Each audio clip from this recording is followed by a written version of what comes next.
Okay, my screen says it's going, so I think we're live now. Thank you very much. Okay, so let's get started then.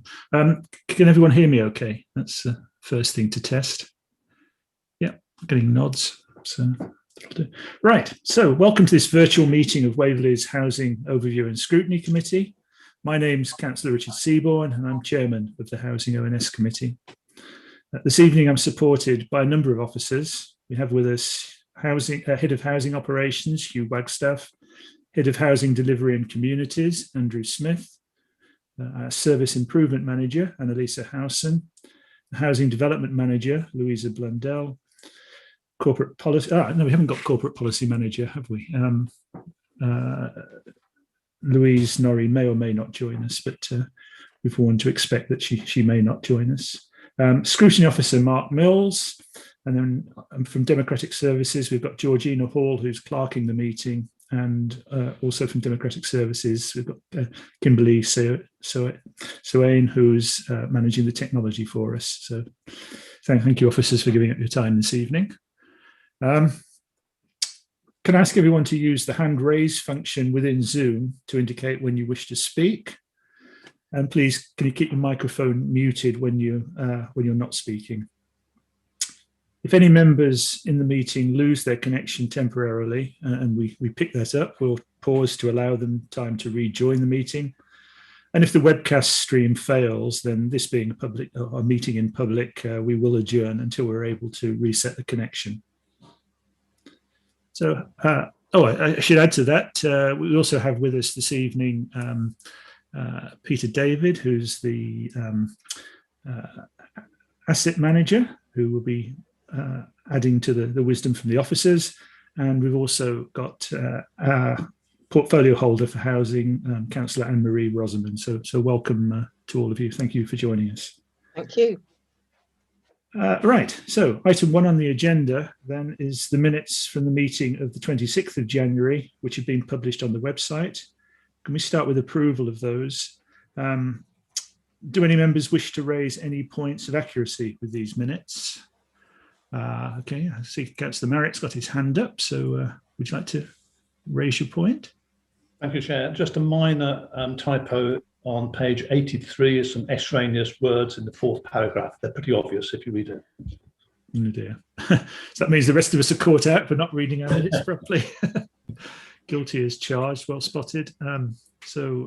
Georgina, if you could amend those before they're finally signed off, please. Good. Okay, that's the only hand I got up, I think. So I assume everyone else is happy. Would you all care to unmute and give your assent to these minutes, please? Agreed. Agreed. Agreed. Agreed.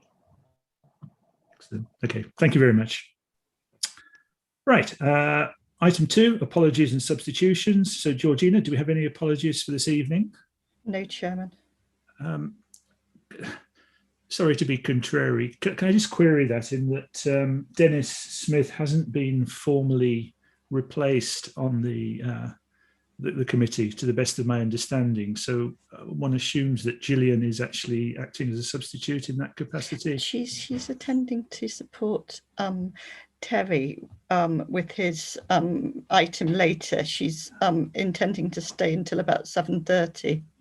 Okay. She's not actually formally substituting for him. Okay, right. I beg your pardon then. Sorry to be contrary. So we're actually missing one member of the committee then. Okay, thank you. Have there been any declarations of interest received? None received. Okay, thank you. Do any members... Councillor Rice has a hand up. Do you wish to raise a point? Thank you, Chairman.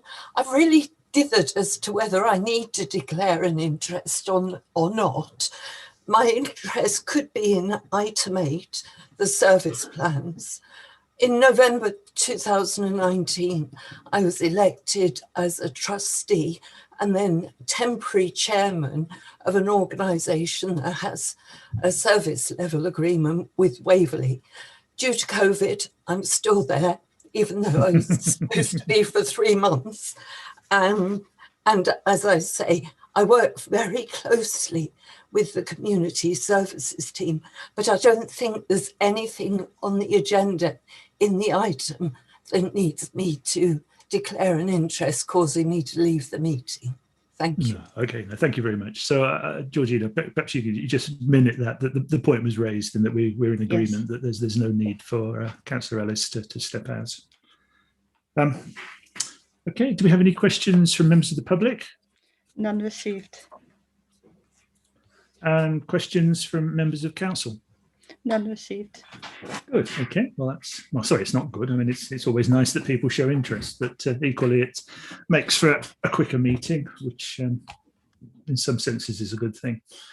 Good. So our first substantive item this evening then is agenda item 6, which is to receive a report from the tenants panel, which is going to be presented by their chairman, Terry Daubney. So over to you, Terry. The floor is yours. Thank you, and good evening to you all. Those that would have had the notes will have seen my report, but I'd just like to highlight maybe 3 or 4 things that have gone on since over the last year. The pandemic affected all of us, and again, the panel were expected to try and continue to represent and assist tenants. So we had to learn how to do this. We had to learn new skills.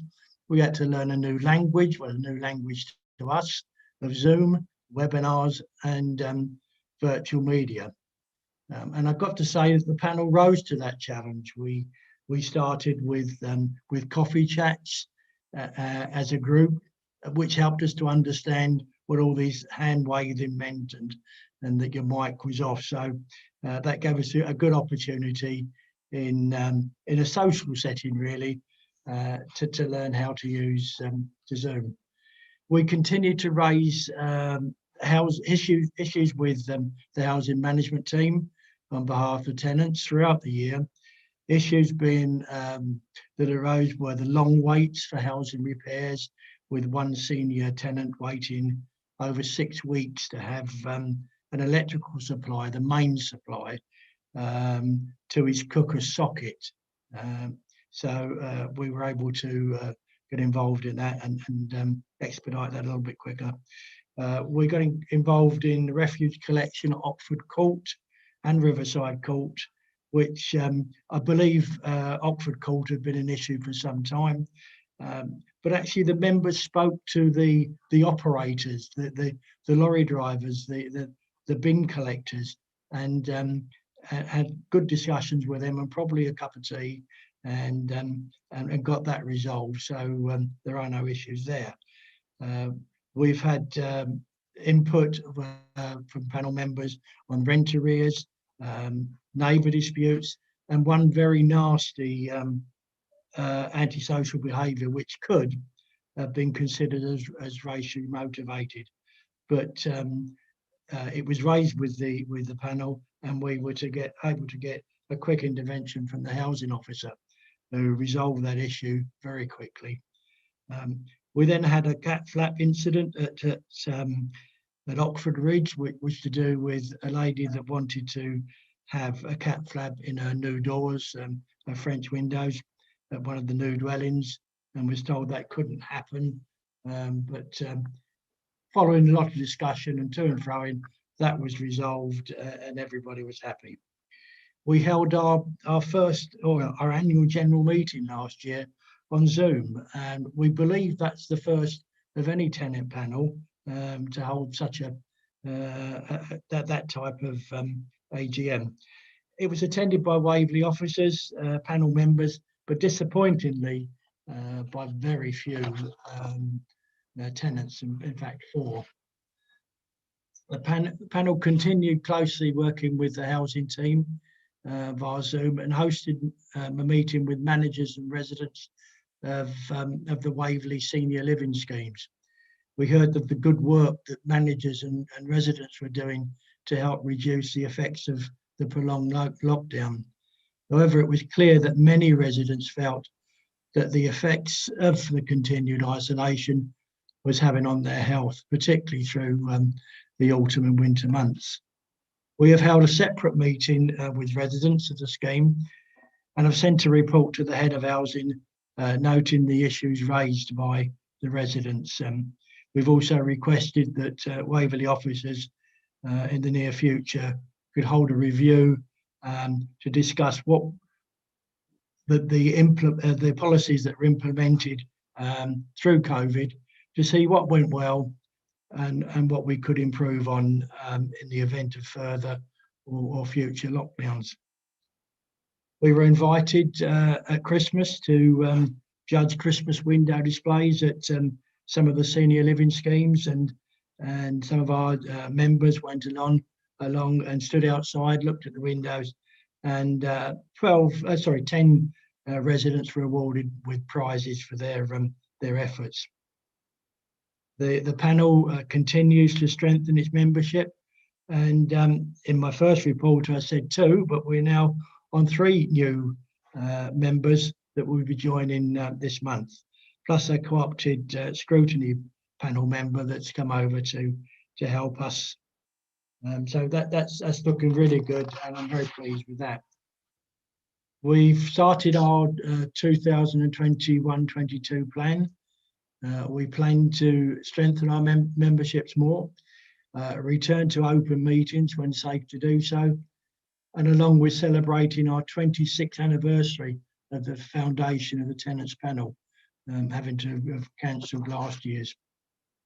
But I see our main issue over the next year is due to the publication of the Charter for Social Housing of Residents, and that gives clear standards that every social tenant in England is entitled to expect from landlords. There are 7 chapters, as I'm sure you all know, but I believe that chapter 5 is one of those leading chapters, and that's to have your voice heard by the landlord as a tenant's voice. For tenants' voices to be heard, we will need to engage with all tenants, and landlords will be required to provide evidence of that engagement. We must get and keep tenants involved. We will need to provide tenants with the tools to better influence and hold landlords to account, and this will lead to tenant empowerment. There will be a joint national ombudsman service residents panel, and 2 of the local residents or tenants have applied for the seats on this panel. We should hear if any have been successful by the end of this month. As a tenant, I see the Charter as giving tenants or residents a stronger voice, giving us the right to expect meaningful engagement from landlords, the right to respect, the right to expect the best policy and possible homes and maintenance when repairs are needed, and the right to greater input in the future homes design to meet the needs of expectations for tenants or residents. But I think the future is bright, and thank you for listening to me, and I'm happy to take questions. Thanks very much, Terry. So over to the floor. Come on, let's see those hands going up.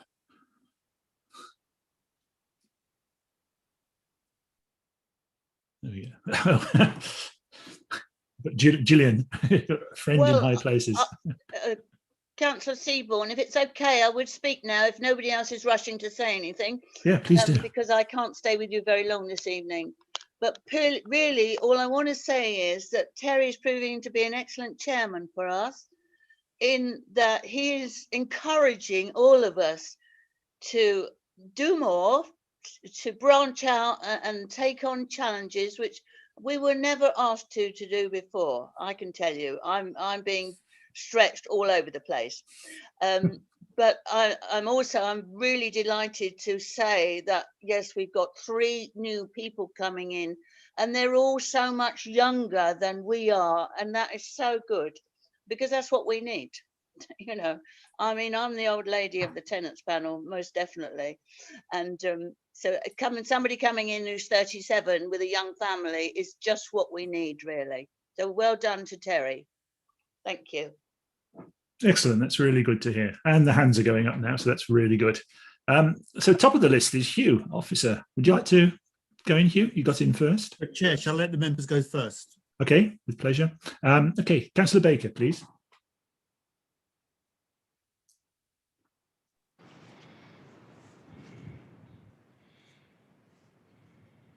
Thank you. I do apologise for the delay. I'm still getting used to the laptop that I'm using, so please bear with me. I was really interested in the tenants report, and I thought jolly good for coming along and telling us what's been going on, because I'm aware that we all sit here and we're trying to make sure that we have more houses and good houses. And I'm sorry about the repairs being slow, but I know that we're working on that. And it's really good to be reminded about the people that we're doing this for.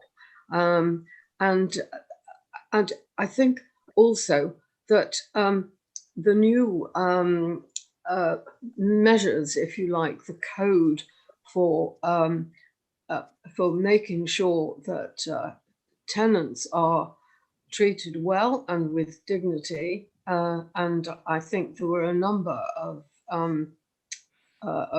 there was a list of things that were very relevant to how tenants should be treated with dignity, and above all, for your voices to be heard. And I think it is very good for those of us who sit here to hear all that and to find out that there is now some formalization of what we should all be doing. So thank you very much for reporting back. Thank you. Here. Councillor Goodrich. Thank you, Chairman. I was going to add my congratulations to the tenants panel. And I think I've been on the council ever since the tenants panel was formed. And the whole time it's been firstly a great improvement on communication between ourselves and our tenants, which is so important. The tenants panel keep us up to muster with constructive criticism. I've always felt that the tenants panel quite rightly have drawn our attention to things that aren't going as well as they might, but they've always been constructive in that criticism and been very helpful and positive in trying to resolve issues that we have. And clearly with COVID, it has affected our tenants in numerous ways. And to have the tenants panel there, listening to their tenants, telling us constructively what needs to be done, and praise where praise is due, is great. And I'm delighted that more people are joining the tenants panel. I think one of my residents in Wannish has joined your panel. The right place for that tenant to be, I am sure. And well done to you all. Thank you. Excellent. Nice to hear. Good. Councillor Cole. Thank you, Chairman. Can I ask Terry? He refers here to this Housing Ombudsman Service Residents Panel, and two of our residents have made application. Can you say a bit more about that panel? How will it see individual complaints from local complaints or national complaints? How will it refer back to this council in the end? Yes, Councillor Cole. As I understand, it's going to be a national panel, and it will take issues from, again, all over England, and try to see if there's any trends and how the ombudsman can actually affect what landlords are doing. But I'm one of those that's applied for it. It's very new. We've not really had any instructions of how it will be formed and how it will run, but you know, as soon as hopefully one of us will be successful, and then we'll be able to bring that back to this committee to tell you what it's about. Thank you. Very interesting to hear how it functions. Yeah. Thank you. Thanks, Chairman. Thank you. Right. So that's the members' questions. Hugh, would you like to come in, please? Thank you very much, Chair. Just really to echo Councillor Goodridge, to thank the Tenants Panel for all the work that they do, especially their determination even through COVID to continue and actually, I think, thrive in that people have been able to engage through Zoom. So thank you very much. And I think the thing I would like to highlight is the communication. The Tenants Panel will keep reminding us about the importance of the communication and the work that Terry has done with the housing management team and the rents team, attending their team meetings and talking to the officers. And the managers have fed back that this has been very powerful in reinforcing their messages about the importance of communication. So really thank Gillian and thank Terry for all their commitment, and for the rest of the panel. I really feel they are making a difference. Thank you. Thanks, Hugh. It's really nice to hear. Good. Well, I've got a couple of points I'd like to raise. So, firstly, Terry, with reference to the point 4 in the report, what sense does the Tenants Panel have of tenants' access to the technology required to participate in events remotely? I've raised the issue of technology poverty before, and it continues to worry me that a section of our tenants either can't afford the necessary technology or are scared of it. So I don't know whether the Tenants Panel has a reasonable grasp of shortfalls in this area, because we certainly heard that the attendance at your AGM wasn't great, and so that tends to suggest maybe there's an issue. Although you did mention that might be down to publicity or lack thereof, but that was one point. And the second point is in relation to point 6, the proposal on having a review of the COVID policies. I see that as something of a dilemma. On the one hand, the government's hoping that there won't be another lockdown, so it's probably appropriate not to expend too much effort on a review. But on the other hand, if there is another COVID wave, it's probably not going to be that long before it happens. A matter of months, probably only 1 or 2 ONS meetings, and we will demonstrate that maybe they got the timing of exit wrong, and so that's the reality. So can I point a question in the general direction of officers as to when you actually see a review of COVID policies for housing taking place? As I say, on the one hand, if we leave it too long, it might not be done in time to benefit another lockdown. But equally, if we put too much effort into it, it might be effort not well spent, because hopefully there won't be another lockdown. So I'll start with Terry and the accessibility of technology to tenants. What's your feeling? Yes, thank you. Well, if we'd have taken it a year ago, I'd have said that the technology is an age thing, and it's a younger generation that will be au fait with it, and we'll march into that. But over the first few weeks of lockdown and our team getting together, I've got to say that age is not an issue. We jumped into it.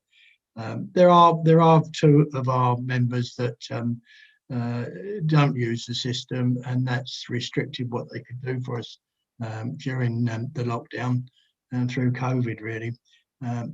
But I see that I think that the technology is out there, and tenants have that technology because it's on an iPhone, and nearly every young person now has an iPhone, so they can get onto the technology and use it.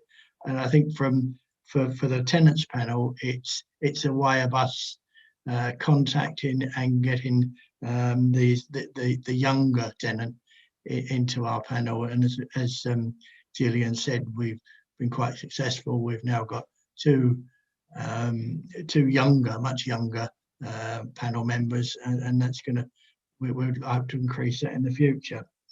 As far as the review for COVID, I've got quite a simplistic view on that, is that the government set out regulations for care homes, and I think we adopted, it was adopted at the same scheme for senior living scheme, for senior living residents.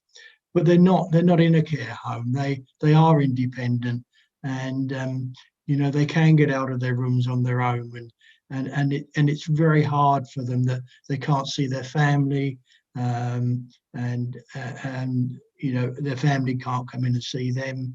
They can't get around, walking around the centre themselves.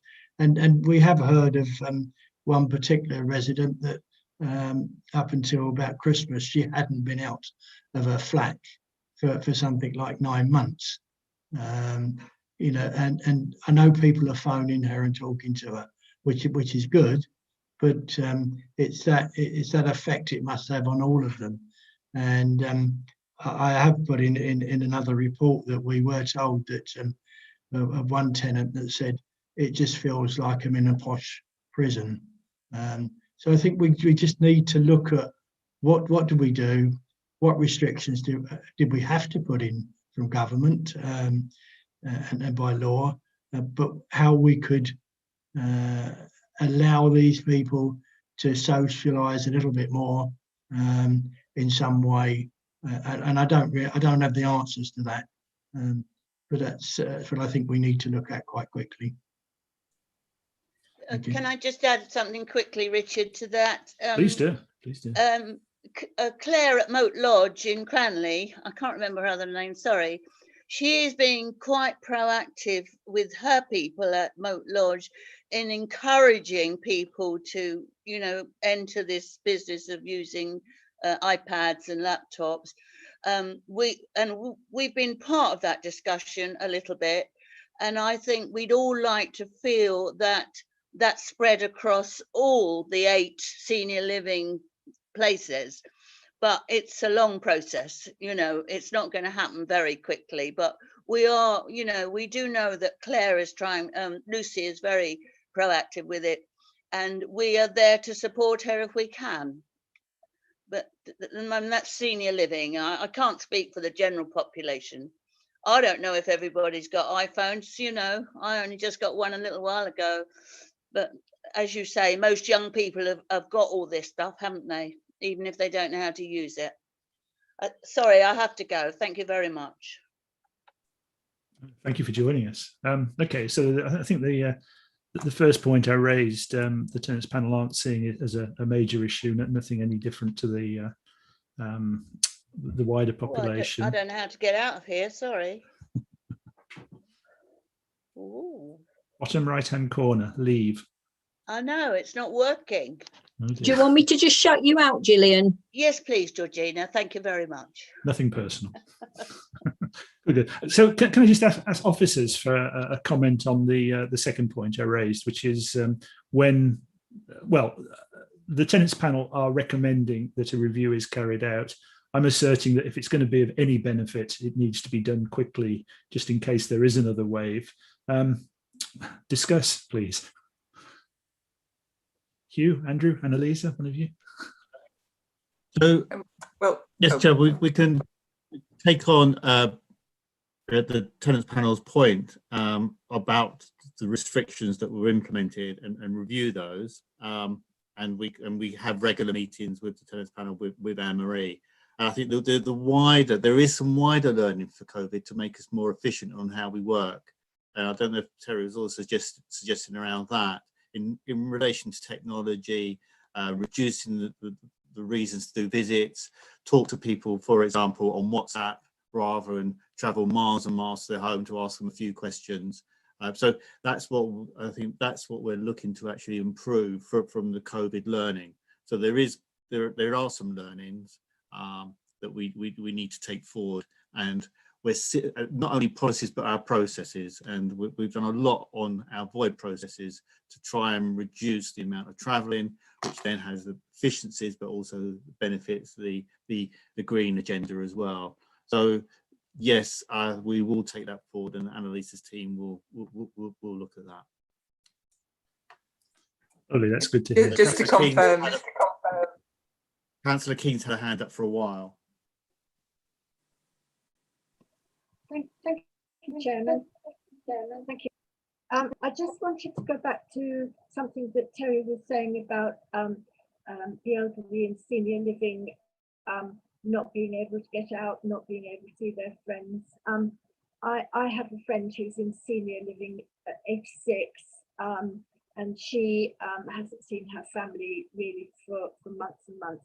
And I think one of the things that I noticed very quickly was that her memory was fading quite quickly, and she was extremely forgetful. And whenever I visit, we spoke to her on the phone really, it was like speaking to somebody on a loop, that you go through the same conversation over and over again because they are not seeing anybody, they're not having conversations with anybody. And I think really, I don't know whether the Wellbeing ONS is the place that maybe look at this, but I'm very concerned for many elderly people that the mental ability fades because they don't see anybody and they don't have contact. And I think it is so worrying. Thank you, Chairman. Thanks very much. Yeah, that's a good point, and I'll expand on that in just a moment. But I think, Annalisa, were you going to come in? Yes, thank you. I was just going to say that you'll see further on in the agenda, we have identified a service plan action to undertake a lessons learned and outcomes review of the transformation project, which was what the project we put in place because of the pandemic and COVID. So we have identified it as a future activity. You'd be pleased to know.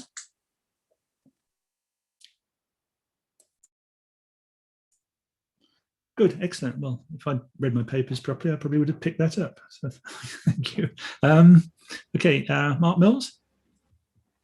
Thank you, Chair. Councillor Keane mentioned potentially whether community wellbeing ONS might be interested in taking up this topic. And yes, there is an item on loneliness on their forward plan at the moment, and they should get to that within the next few meetings. That's certainly an issue they're interested in. Thanks for that. Okay, so that's all the hands I've got up. So we've got a couple of recommendations here. So the first one was to review the report and agree any observations or comments that we wish to pass to the executive. So I think if Georgina could, capture that there was concern about loneliness and mental health issues, but Mark Mills has quite rightly pointed out that that is on the agenda for the community wellbeing ONS group. So if we just flag that we've identified that as an issue and note that it's being addressed. And secondly, just we endorse the point 6 from the tenants panel report, asking for a lessons learned lesson, and we also note that officers are in support of that and that it is being planned. The other item that we've got as a recommendation is to ask the tenants panel to share a progress report at the November Housing Overview and Scrutiny Committee. So Terry, can we ask you to do that? Yes, I'll be happy to do so. Excellent, good. We'll minute that, so you're on the hook now. Thank you very much. Okay, so all that remains to be said is big thanks to Terry and his team for everything that you're doing in the interests of tenants' welfare. It's come out loud and clear that is recognised. Keep up the good work and keep telling us about it so that we can help wherever possible. But good. So moving on to item 7, that's the corporate performance report, and focusing just on the housing side of things. Can we start by asking Head of Housing Delivery and Communities, Andrew Smith, to quickly summarise the material on pages 37 to 43 of our papers? Thank you, Chairman. Yes, I really don't intend to say a lot, just to draw attention to, first of all, our housing development work. Louisa Blundell is with us on the call, so she'll be giving an up-to-date account of where we are. But just to say, things at Oxford Ridge are progressing very well. During the quarter, we are reporting on the 37 new homes on Site A, Oxford Ridge, were completed. As we move across to working with our housing associations, members will see that we were able to make a grant from Section 106 contributions, otherwise known as commuted sums, to enable homes to be let at a social rent with our partner Southern Housing Group. Moving on from that, just to really comment on homelessness, I asked Mike Rivers tonight if there's anything he wanted me to bring to the committee's attention that could be of interest to you during the quarter or perhaps now, but things are going as is, as you heard last time. Numbers in temporary accommodation are very low, just 1 or 2 households, and the team continue to prevent homelessness. We are working hard on our small project, small but beautifully formed modular homes project that Louisa will mention later on, to provide accommodation for homeless households. There's a planning application going in for that shortly. We have funding from the government, which we are more than match funding with money from our Section 106 commuted sums pot. There'll be 2 units, and as I say, that goes in for planning soon. We've identified a contractor, and so although it's a small project, because it's funded by MHCLG and in partnership with Homes England, it is a significant one. And so I think it's something that we will want to replicate. And there's another bidding round for funding from the government coming up. So really, Chairman, that's all I want to say on the Q3 report, ended on December the 31st last year. Very happy to answer any questions that committee might have. Thank you, Chairman. Right, over to committee.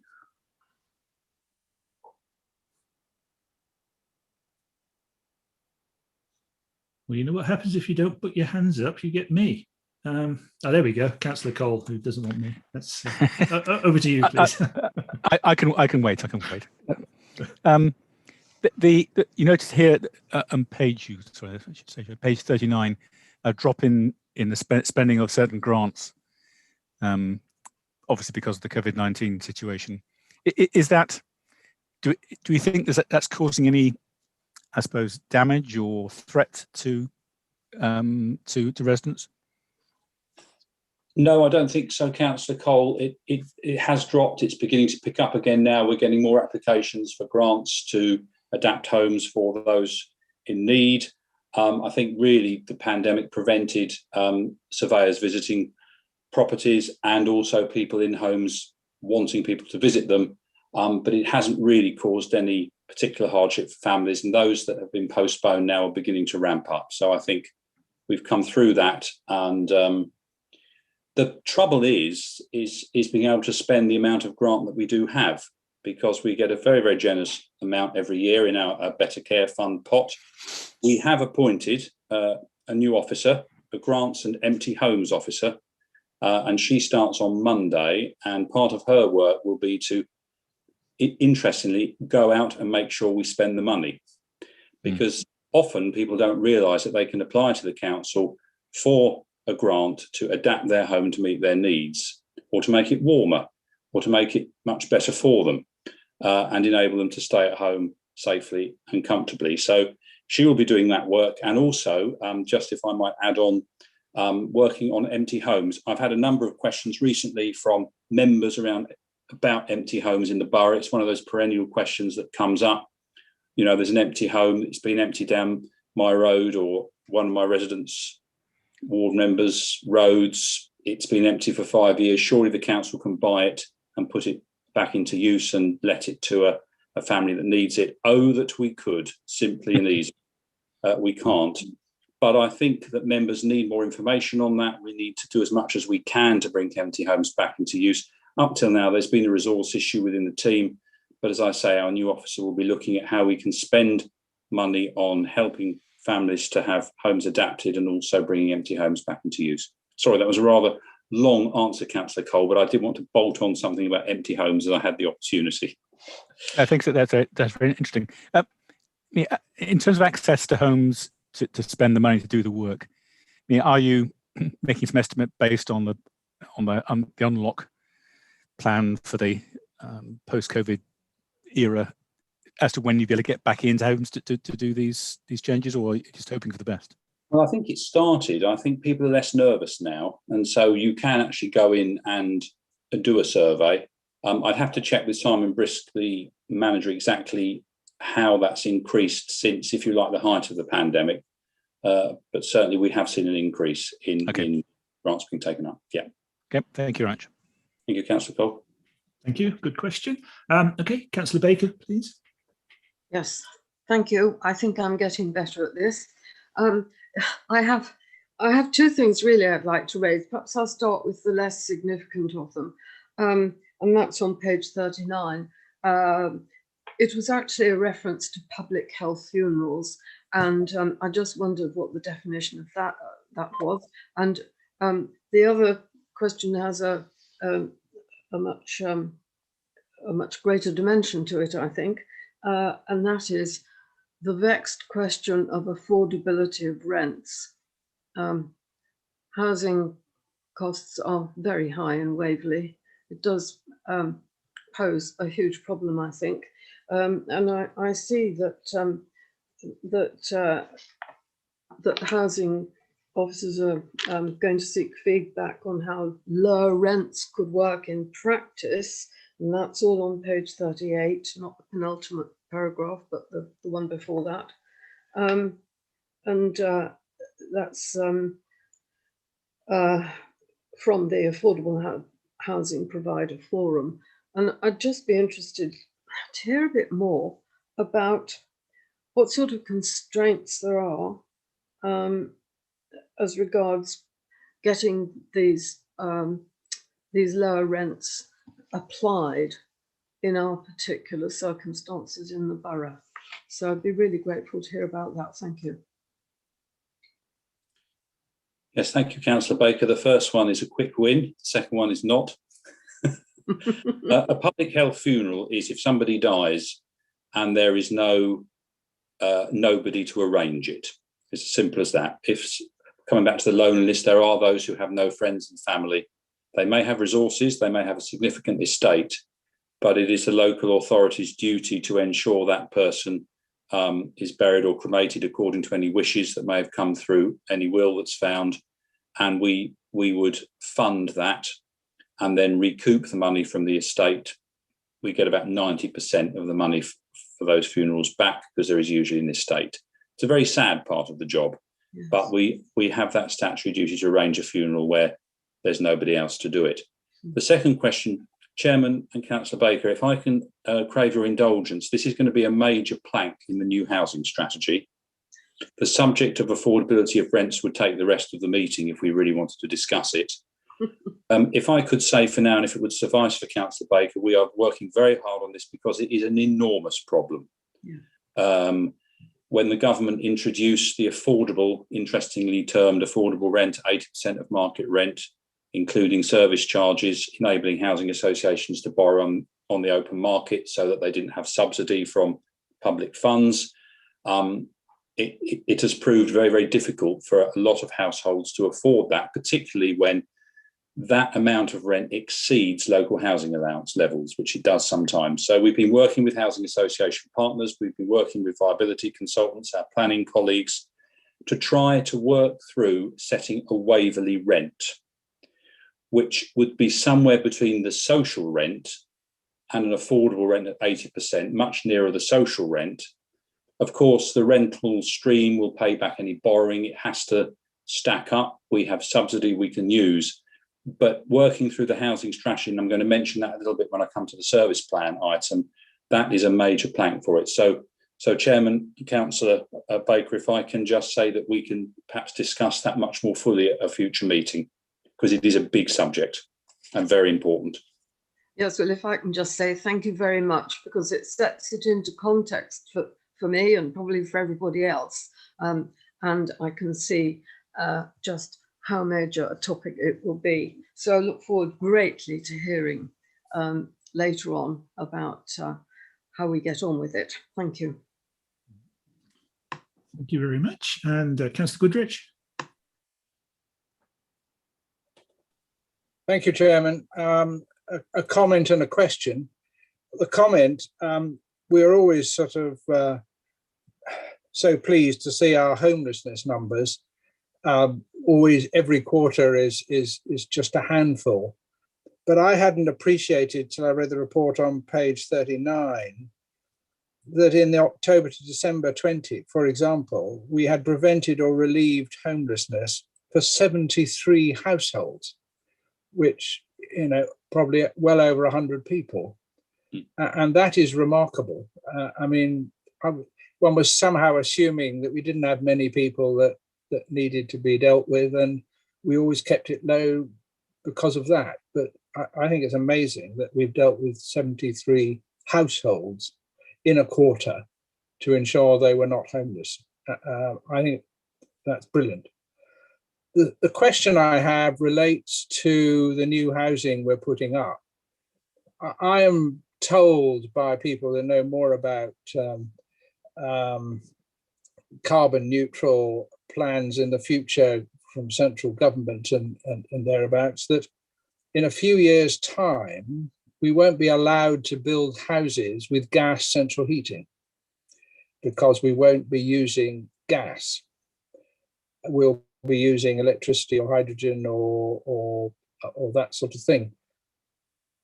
I mean, have we got this in our radar? And are we going to start thinking when we put up new housing of not putting in gas central heating?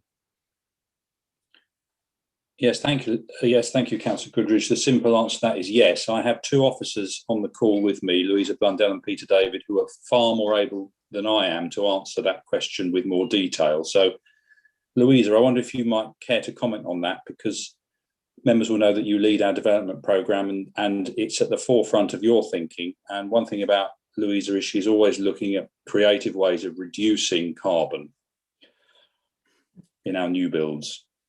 Yes, so it does form part of the task and finish group that we are looking at in relation to our design standards and specification. But the removal of gas boilers from our new build schemes is very much in the forefront of our minds. We have a scheme that is just gone out to tender today at Otford Ridge that has gone out with the removal of the provision of gas boilers as a solution as primary heat source.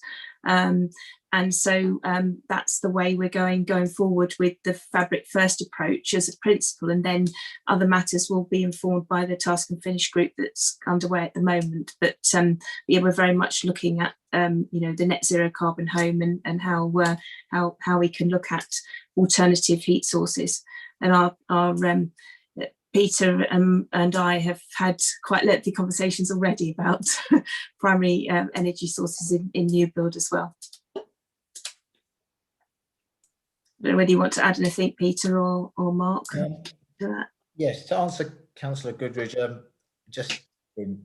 there is a lot of work to be done around the energy action plan and the neutrality carbon zero plan. And today I attended a seminar with my peer group and experts, and just to give you a flavour of it, heating by far is the area of the 5 major areas: transport, aviation, waste and electricity, is by far the area where the reduction has to take place.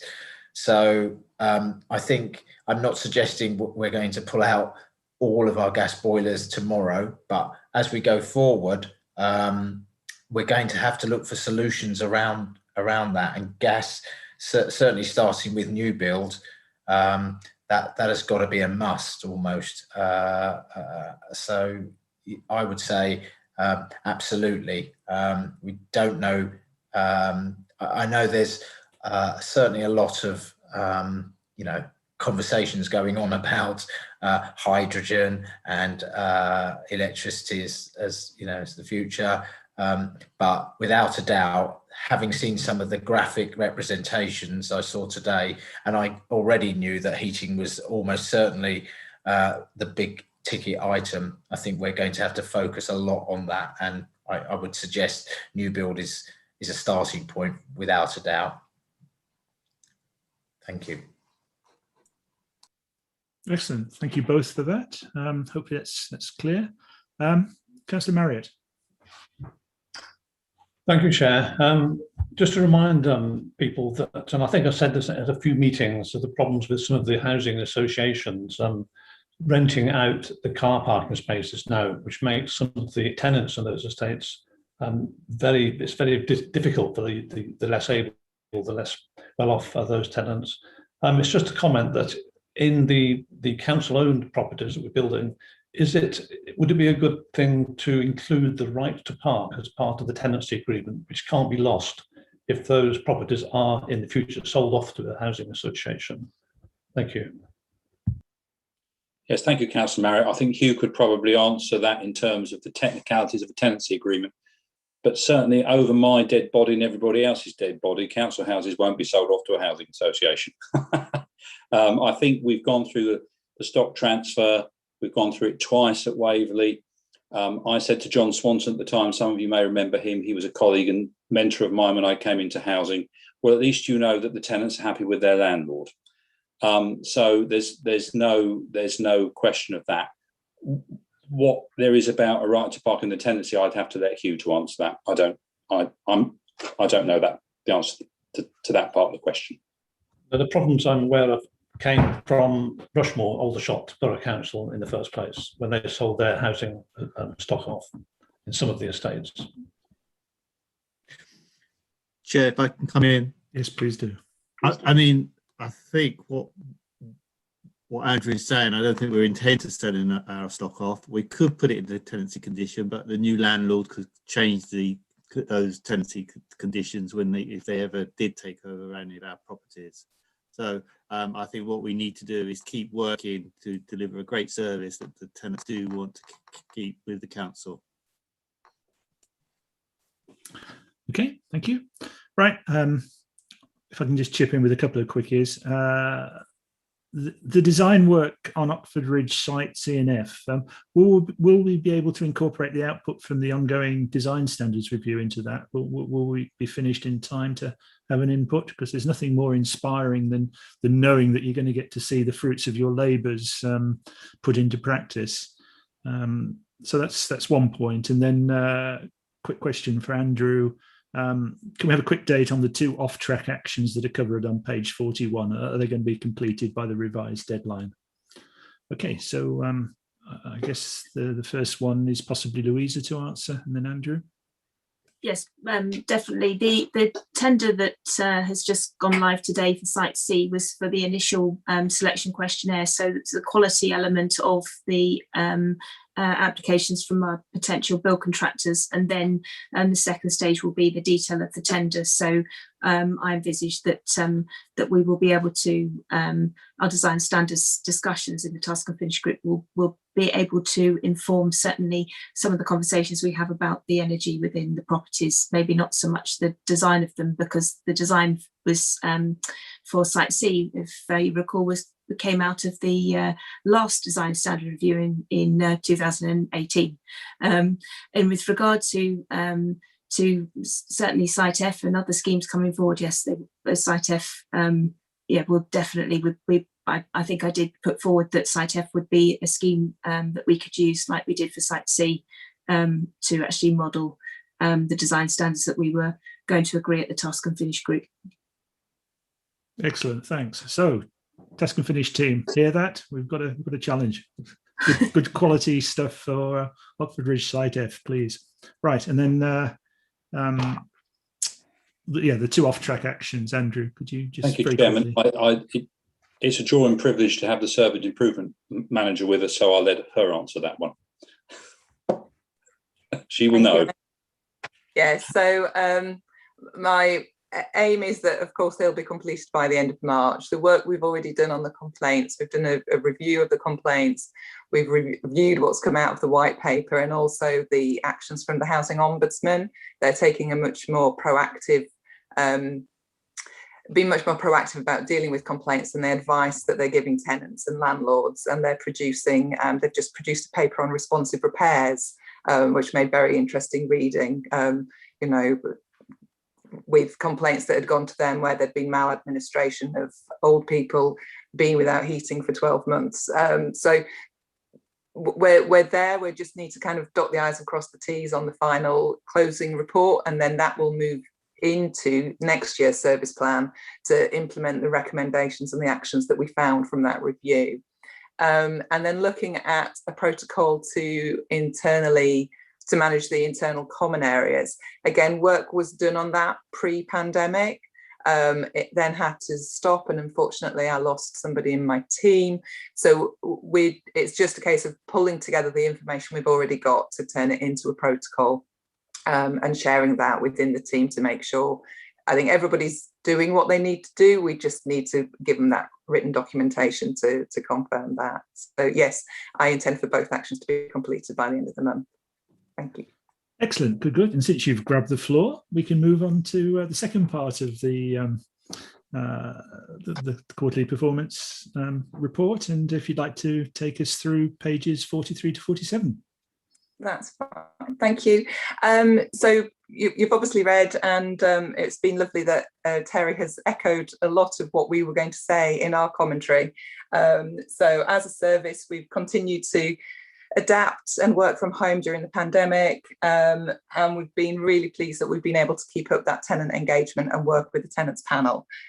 So Hugh has picked the tenants panel and the tenant involvement officer as his star team for Q3, which is really good to get that recognition of the work that they've been doing. And as Terry mentioned, the government published the Charter for Social Housing Residents, the long-awaited white paper from the Green Paper we saw a couple of years ago.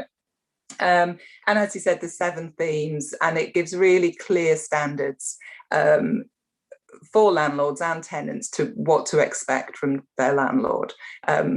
Just before Christmas, we did do a little briefing on this. We're happy to repeat that if it would be beneficial for Housing ONS.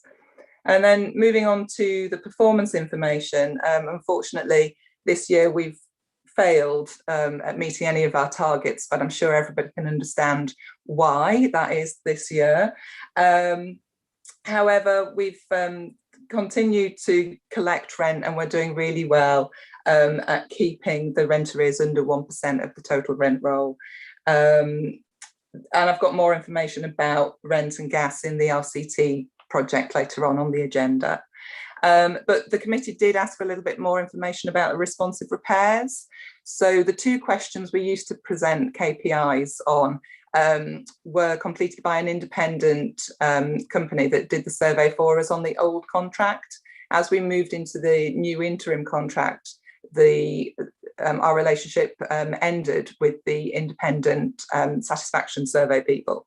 So Ian Williams have recently started up a text messaging service to get tenant feedback on repairs, which I mentioned in the paper. Unfortunately, we've had quite a low number of responses to that, so there's nothing statistically of value to share with you.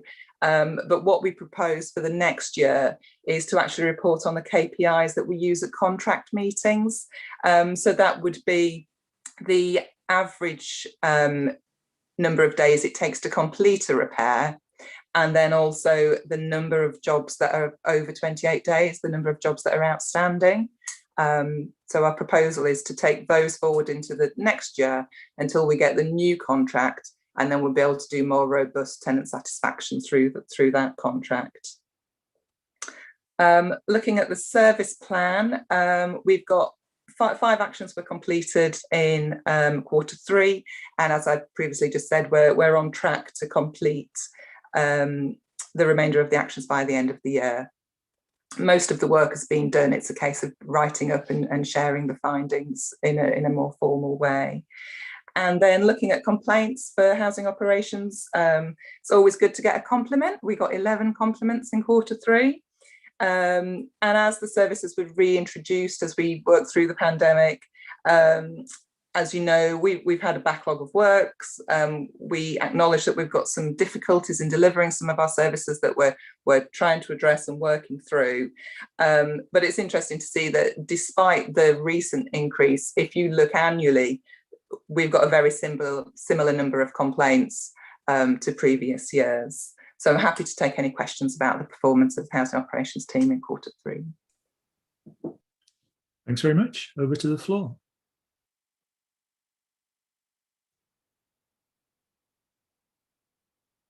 Councillor Cole.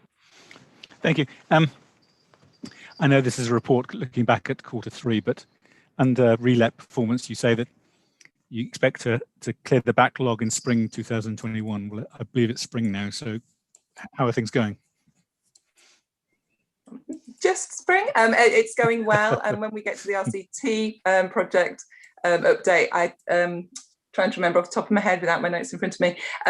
We've definitely made an improvement. As at the end of January and February, we only had around 35 to 40 empty homes compared to the 80 we had at the beginning when we started reletting.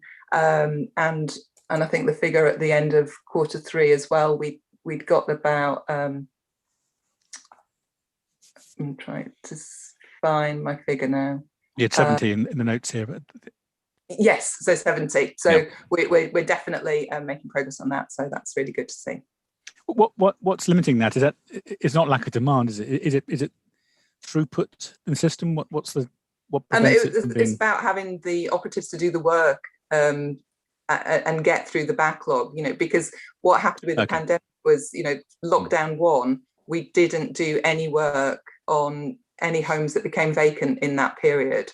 And we had the double impact of the fact that we'd come out of our previous responsive repairs and void contract with a backlog of homes because the performance hadn't been good with the previous contractor. And then the interim contractor inherited those, had started work, and then we hit the pandemic and had 6 weeks, I think it was, where we were unable to do anything.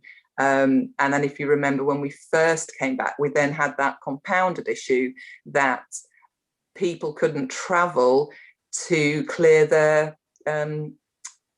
deceased relatives' possessions because we weren't allowed to travel at the time. So yes, it's been difficult and it's been a challenge, but we're definitely making great strides now and hoping to see an improvement in spring. And with the LCT project, we said it would take a year to try and get back to normal.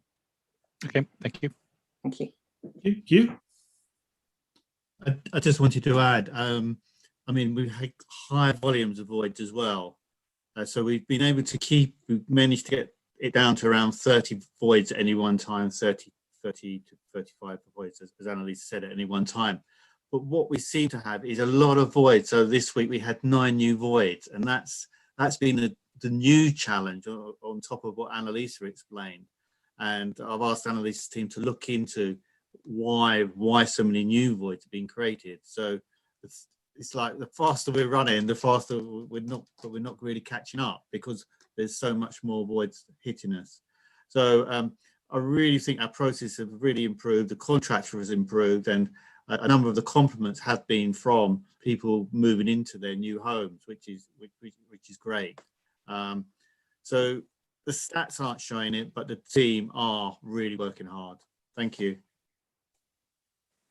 Yeah, that's good to hear. I mean, I think they always do, but it's good to hear that they're keeping it up under difficult circumstances. Right, Councillor Marriott, please. Thanks, Chair. I have a general question, actually, which is a bit outside the remit of the item we've been discussing on page 35, which might have some bearing on the housing development. It's the outcome 12 of the outstanding actions to do with biodiversity obligations. And whether somebody could remind me what those obligations are, and where they're written down, how are they progressed, what sort of reporting form do they take? I think you're looking at another services performance report. That's not something that we report on within housing. I realise that, but it does have the biodiversity is an issue in the general housing development context. So is it not something we need to worry about in this committee? Sorry, I'm struggling to find the item. Maybe that's something we'll come back to you. Oh, Louisa's got her hand up. Yeah, if that's okay. Yes, biodiversity and biodiversity net gain on our new developments, particularly those of a larger scale, is something that we are looking at in more detail, particularly since the climate change declaration, but certainly we're looking at provisions of hedgehog runs and back boxes and swift boxes, and engagement with Natural England, and certainly with discussions relating to Site B and our contractors. They can very much part of our discussion with them as to how they can, through delivery, support us in delivering a net gain in the biodiversity on that site. Okay, thank you. How is that reported? Well, this is something that we need to develop, I think, as we go forward, and I think it's something that needs to come in as part of our new build delivery as to how we report it through that process. So maybe it's something that we can add to reporting on, when we give our updates. I think it would be good. Thank you.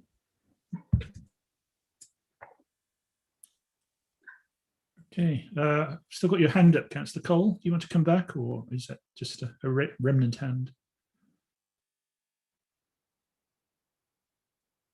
No. Okay. Sorry, no, just left up by mistake.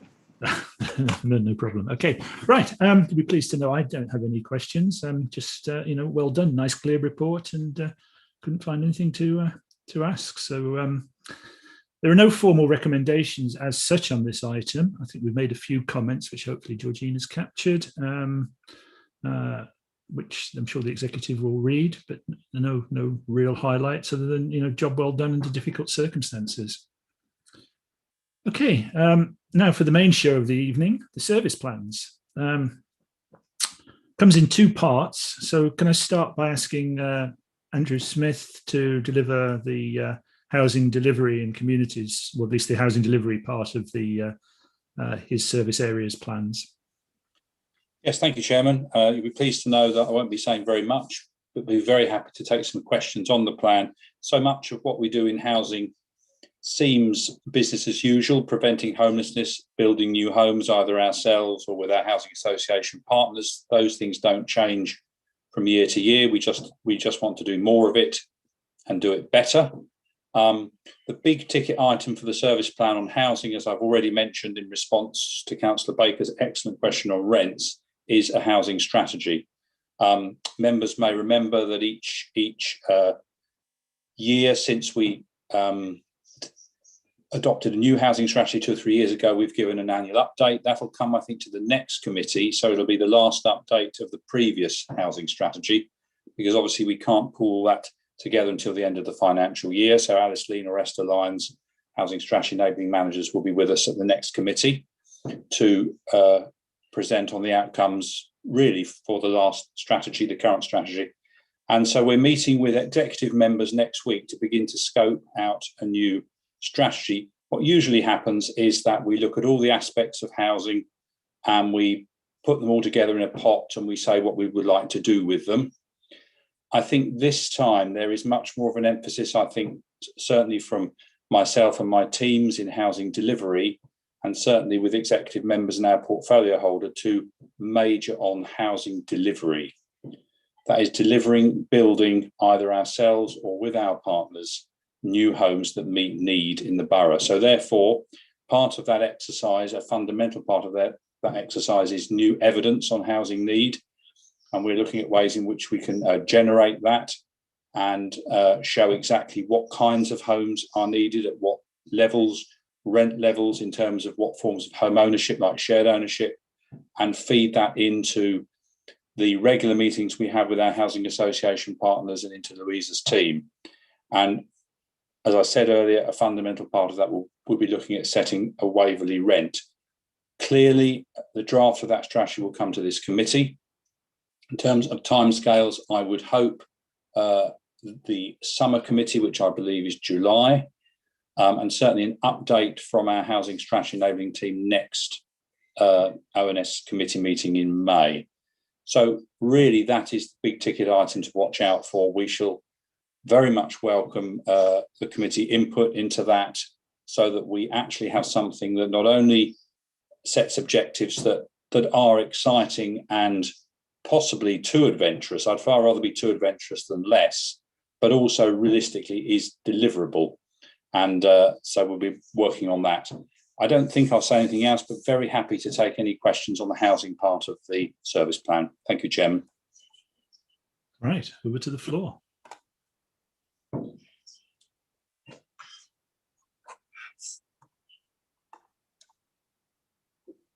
Okay, well, while people are formulating, I'll get in first then. I did warn you this might happen. So, Councillor Baker, go ahead. Nothing like me threatening to talk to get other people to come in. Yes. Oh, well, I hope I won't prattle on stupidly.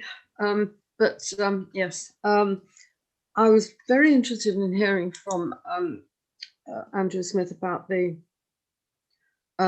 meeting with, well, the briefing, I suppose, to the executive on housing strategy. And I imagine that would more or less take the form of a powwow, really.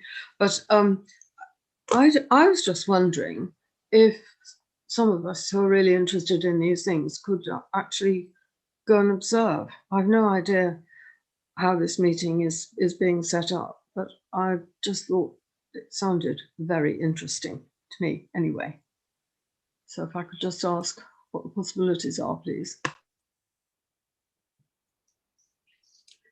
From what I understand, really, Councillor Baker, it is just an initial meeting to see what the portfolio holder and the deputy leader particularly want to scope into the strategy. I think once we've got something to talk about, I think that will be helpful. I know that our portfolio holder is on the call. I wonder if Councillor Rosman, you might like to comment on that.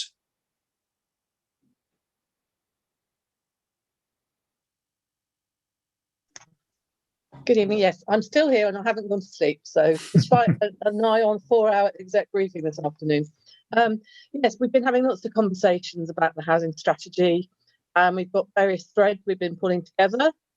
They'll be brought to exec so that everybody can have the ability to join in. And then when we've got the broad bones of it, and obviously there will be consultations. So everybody will get the chance to have a say. But I think it's much easier to work on a framework without trying to build one with a huge consensus. But talking with Andrew, we're looking at, in terms of the Waverley rent, in terms of our assets, retrofitting, all the various issues we've got to pull together to come up with a cohesive strategy. And I think Esther and Alice are coming to address us, aren't they, Andrew, next week? Yes, So, yes, yes. Yeah, watch this space, and more. As soon as we know more, you will know more. So thank you. Yeah, thanks. Thanks for clarifying that. It's helpful. Right, I'm going to get in with my couple of points. Very first item on the plans is HDC 7.1. There's nothing in there about location, and I just wonder whether adding the word location in might be useful, in that we should be pursuing the construction of the right houses, but also in the right places. I don't think that should always be in people's minds, and I wonder whether there's any value in adding that one word in, location. Yes, so, can certainly do that, Chairman. Yes, it's a good point. Good, excellent. And following on from the earlier question I asked about Oxford Ridge sites, HDC 7.7, do you think we could possibly modify the target to mention in that we're aiming to include the output from the new design strategy, so that everyone's very much focused on delivering that? Certainly, Chairman. Yes. You know, then you've got this committee on the hook for working hard for you as well, which I think is a good thing. I guess the other point I'd got came from the earlier comments. When the new strategy comes to us, it's going to be a big and complex and probably quite radical document. I wonder, it's probably one for Mark to just scribble down in our work program. Maybe we could schedule an informal briefing beforehand, so that we don't end up getting completely bogged down in a discussion on something that members aren't as familiar as they might be, if we can get that familiarity into the system a few weeks earlier. So if I could suggest that, maybe Mark can scribble it down, and as we get nearer the date, we can resurrect it and see if something can be arranged. Does that seem reasonable? Yeah, thank you, Chairman. I think that's an excellent idea. Your adjectives large and complex. I hope not. I really think large and complex sort of documents are not read. So my aim, my desire is that we have a very smart strategy, but a hefty evidence base. So the heart of what we are proposing to do as an authority can be read and easily understood by anyone. But those who want to go into the depths and do a bit of mining can do so, particularly on the whole question of affordability and housing need, because that's what it's got to be based on. So large and complex, hopefully not. Okay. Apologies for the use of inappropriate adjectives. Let's just leave the radical bit in there. Radical is fine, Chairman. Radical's I like good. radical. Okay, that's those are the points I've got. I'm not seeing any other hands. No, okay. Well, thank you for that. I mean, I found a really clear set of objectives and targets for the year, as were the following set as well. So, I congratulate the evolution of these service plans. It's nice to have them rolling. Good stuff stays there, and stuff that needs tweaking gets tweaked, and it just makes for a more effective way of doing it. Right. Can I hand? I guess Hugh's going to take the next part, or is it Annalisa? It's me, it's Annalisa again. Lucky you. Thank you.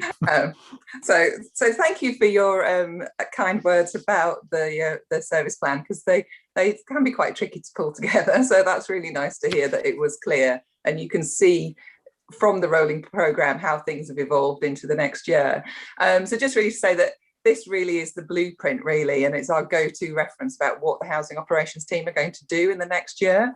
There's a real golden thread from the corporate strategy to our service plan, and then each team has their own team plan that sits underneath this service plan, which then sits with individual officers' objectives. So it's very clear for everybody to see how they fit in with the bigger picture to realise the council's strategy aims. So we've got 5 themes for this service plan, which we've continued on from the previous year. So to make sure we're financially robust, you'll recognise those outcomes from this year, and you're very aware of the work that we're doing on the asset management strategy. Second theme is to make sure we meet the needs of tenants and their families. So I'm delighted that we are going to do the STAR survey this year, which we postponed last year due to COVID. So that will give us a real comprehensive piece of work to give us real information about what tenants are thinking about our services and what their aspirations are. And this also gives us the opportunity to monitor and implement initiatives that we came up with this year. And then the third outcome is to make sure that our people are skilled and professional and put residents at the heart of everything we do. We've got a good relationship with the Chartered Institutes of Housing. Later in the month, they're launching some professional standards for everybody who works in housing. So there's a real opportunity for us to review the skill set of people we work with and really support them in developing that professionalism. The fourth outcome is to be recognised as an effective partner. Obviously, as a landlord, we can't do everything on our own. We need to work with other agencies. And we've got some really good working relationships and joint up working, particularly around ASB and community development activities that we've been working on. And then finally, we want to make sure that the customer experience will be improved and we exceed our satisfaction targets. So we've got some work to do. We're really hopeful that this time with a new responsive repair and void contractor, we'll be able to make a real difference. And we're also going to be reviewing our tenancy policy this year, which will probably lead to a change in the tenancy agreement. So there's an opportunity to really consult with residents at that point and make some amendments and changes. And then really just to wrap up, that we're very mindful of the white paper that came out in November, and a lot of the work that we do this year will all link back to those 7 themes from the white paper. And as Terry said, particularly to make sure that residents are having their voice heard. I'm happy to take questions.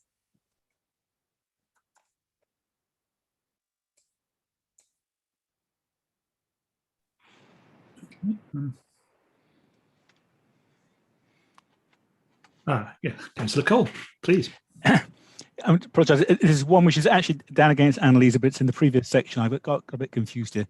So if we go back to previous sections, one about outcome 12, no, so outcome 13, work with partners, so PR 20 HDC 13.1, work with partners to seek opportunities to promote health and well-being and address health inequalities, or staff to attend. That sounds a bit sort of apple to mother pie, really. Is it something we can make that bit firmer about what you're actually going to do in that section?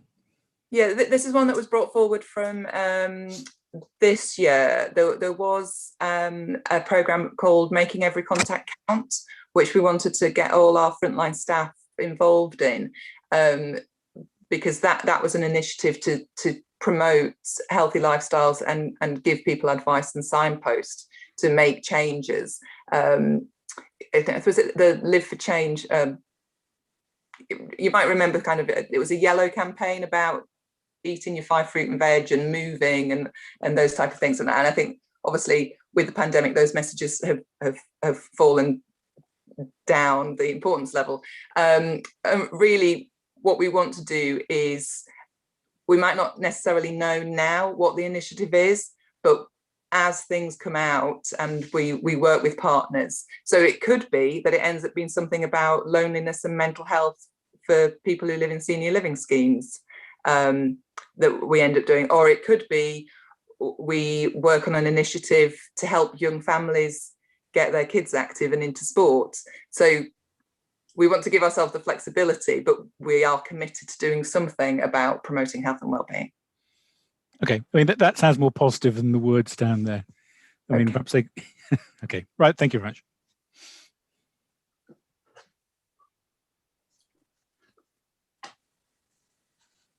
Okay, not seeing any other hands, so I've got 1 point.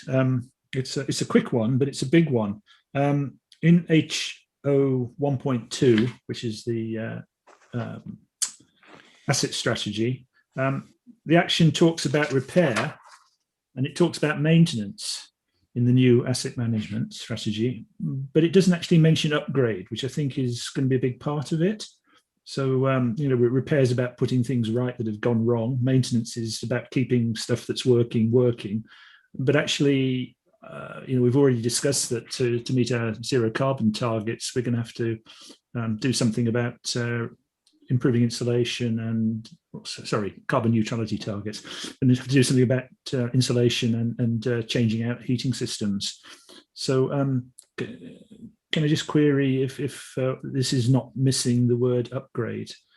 We can repair and maintain to our heart's content, but if we're going to make significant impact on energy efficiency and emissions of our existing stock, then upgrade is going to have to play a significant part of it.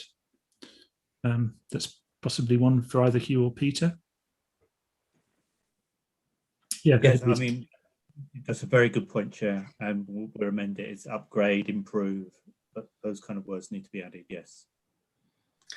Yes, yes, Chair, I'd echo that as well. I think it's just the terminology that possibly has been used for a long period of time, and whilst that is absolutely the case, upgrade, repair, renewal, replacement is definitely the game as well, and that in fairness has been happening, over the last number of years, but it's core central pillar of the strategy and of future work. Very good. Okay, thanks very much. So we'll tweak that. Right. Okay. So I'm not seeing any more hands, which I guess is a powerful indication to the officers you've done a really good job in putting together a sensible and reasonably clear to understand set of objectives. Well done. So we're asked to consider the service plans for 2021 to 2024 and make any comments or recommendations we think appropriate to the executive. So hopefully Georgina's captured the comments that we've been making as we go along. I don't think there's anything else to add. So that has fortunately got us back on track, because I was a bit concerned about the pace of operations. So item 9. Okay, we've given the team something to do next year. Let's have a verbal update on the responsive repairs and voids contract. I guess, is that Hugh? That's me, Chair. So thank you very much. I mean, it's just to confirm that we are on target. In the last couple of weeks, the team have received the first stage tenders received. There was an initial compliance check by FFT, that they completed a tender opening report that dropped one application out. Then there was financial evaluations were completed. Another contractor fell out through that process. So for the last week, the team was scoring the technical submissions, which is to actually shortlist, to bring a shortlist down to around 4 or 5. That's being now, that scoring is being checked by FFT. And so by the end of the week, we should have our 4 or 5 contractors who will then go on to the second stage. That goes into April. And they need to return their documents during the spring, during the early summer. So we're basically on target, in line with previous papers we put forward. The risk map hasn't changed. I think we're very happy with the numbers, taking 4 or 5 through to the final stage. Well, not the penultimate stage really. We're happy that number. So we're on target. Thank you, Chair. Any questions?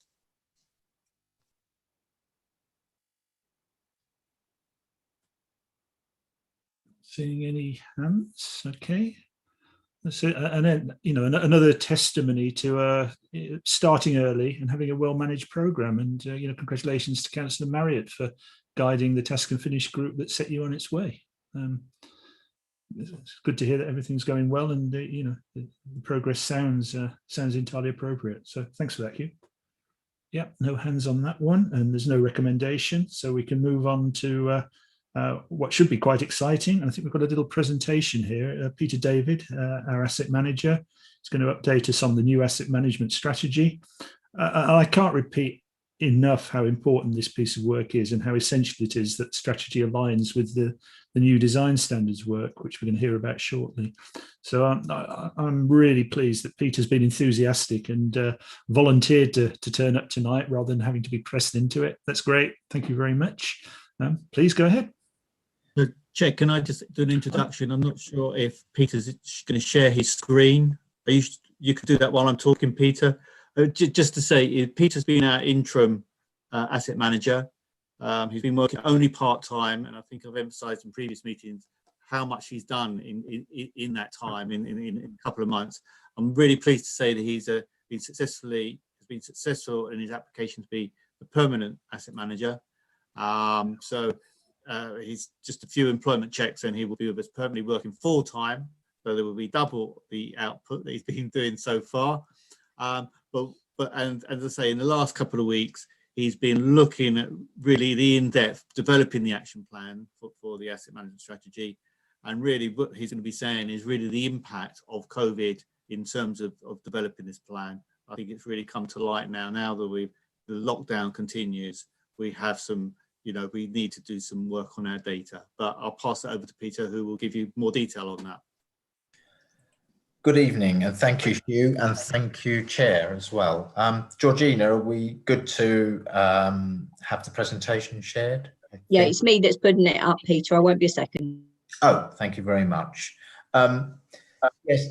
Yes, this was supposed to be a verbal update only, but I thought, given how many different areas and the nature of the priorities that we need to look at as part of the asset management strategy, I thought it would be good to have a presentation. So apologies for not sharing this with you all earlier. I can circulate afterwards, and I'm happy to take questions by email or otherwise.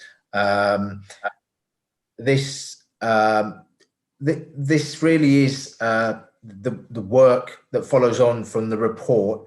The first bit of work around looking at the specification which is key critical in terms of determining what type of strategy, asset management strategy, we actually evolve, and the outcome that we get, the deliverable we get at the end.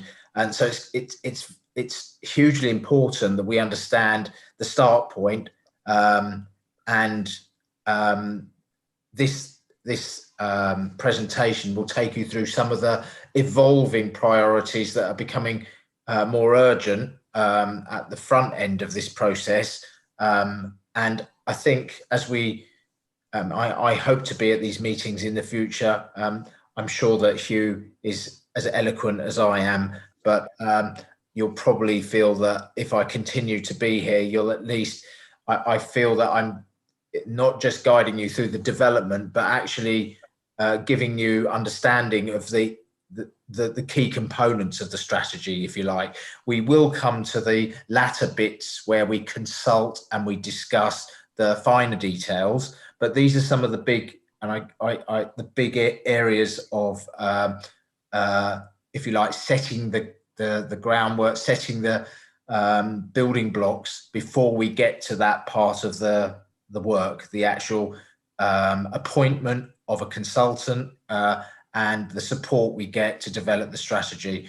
Interestingly enough, hearing about the housing strategy from Andrew, that's also a key strategy, as many are, to the asset management strategy, and kind of echoing Andrew's words around an easily understood document and a hefty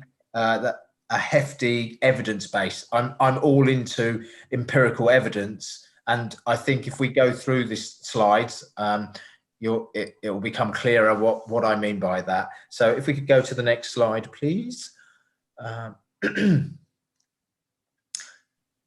So the journey is the Ams Journey, and I mentioned in this the interim action plan because, as you probably were aware from the previous report, there was a mention of an interim action plan, which I will come to at the end. I think I will also circulate that action plan. The chair, Councillor Seaborn, has seen a copy of that, which did have some provisional quarterly dates. So I will share that towards the end after this meeting.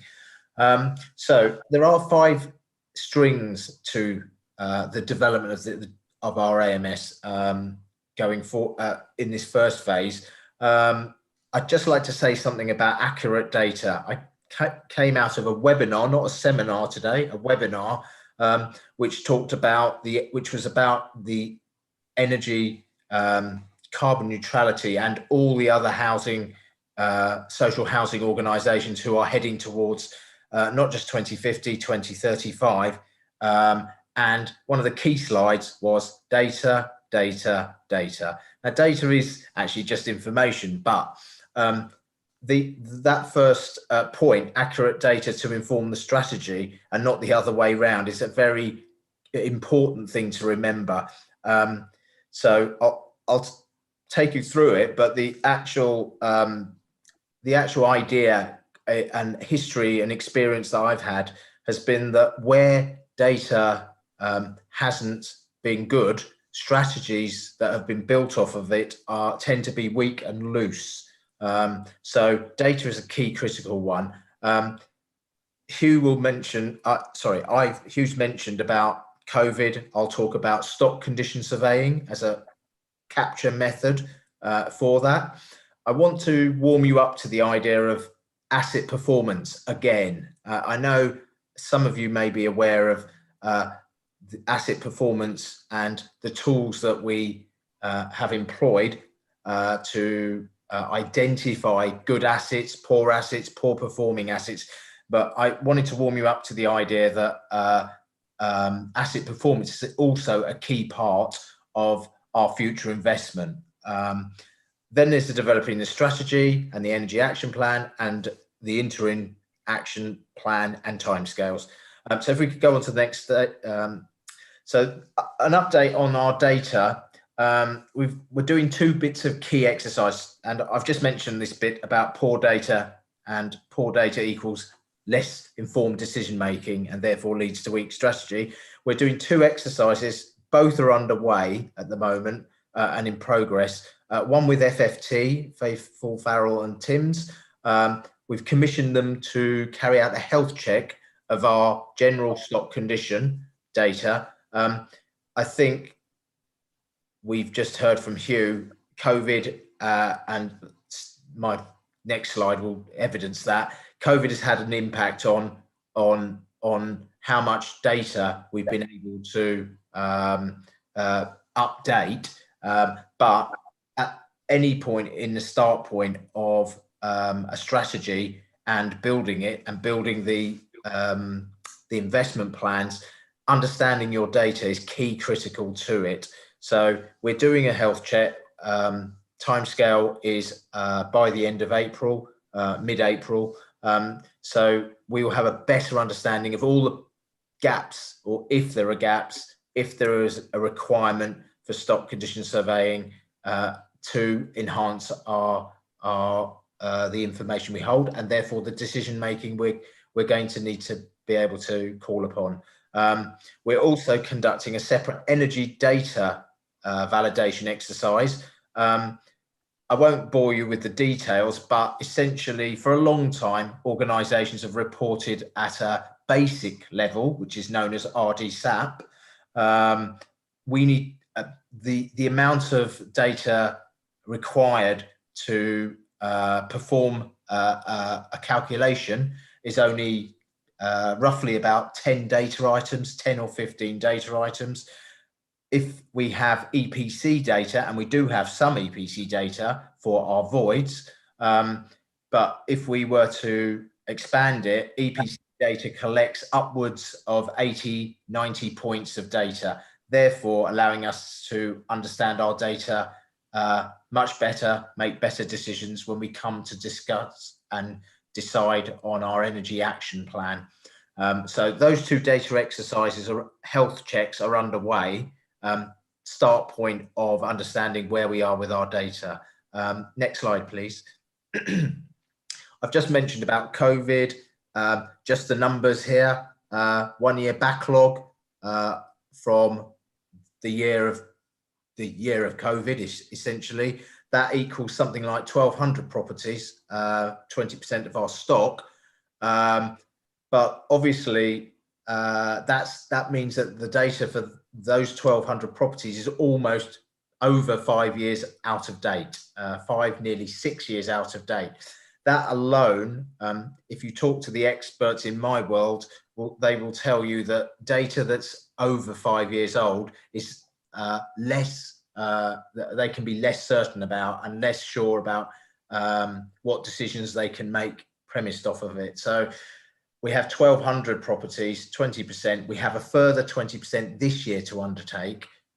So there's clearly a need for, and we have this in our budget, for stock condition to take place this year. We do have a staff member, but this is a wider kind of exercise that will cover all parts and all bits of information regarding our stock.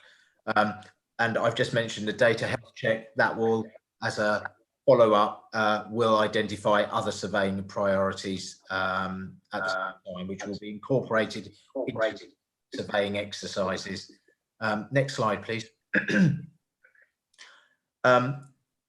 So this is the main event really for this particular point.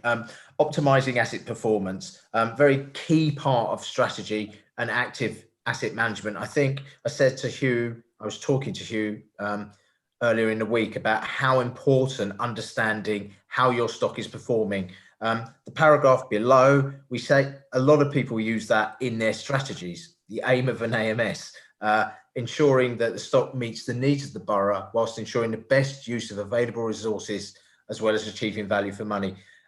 Well, if we're honest, unless we know how our stock is performing, we can't actually potentially evidence that and achieve that. So how will we do this? Next slide, please.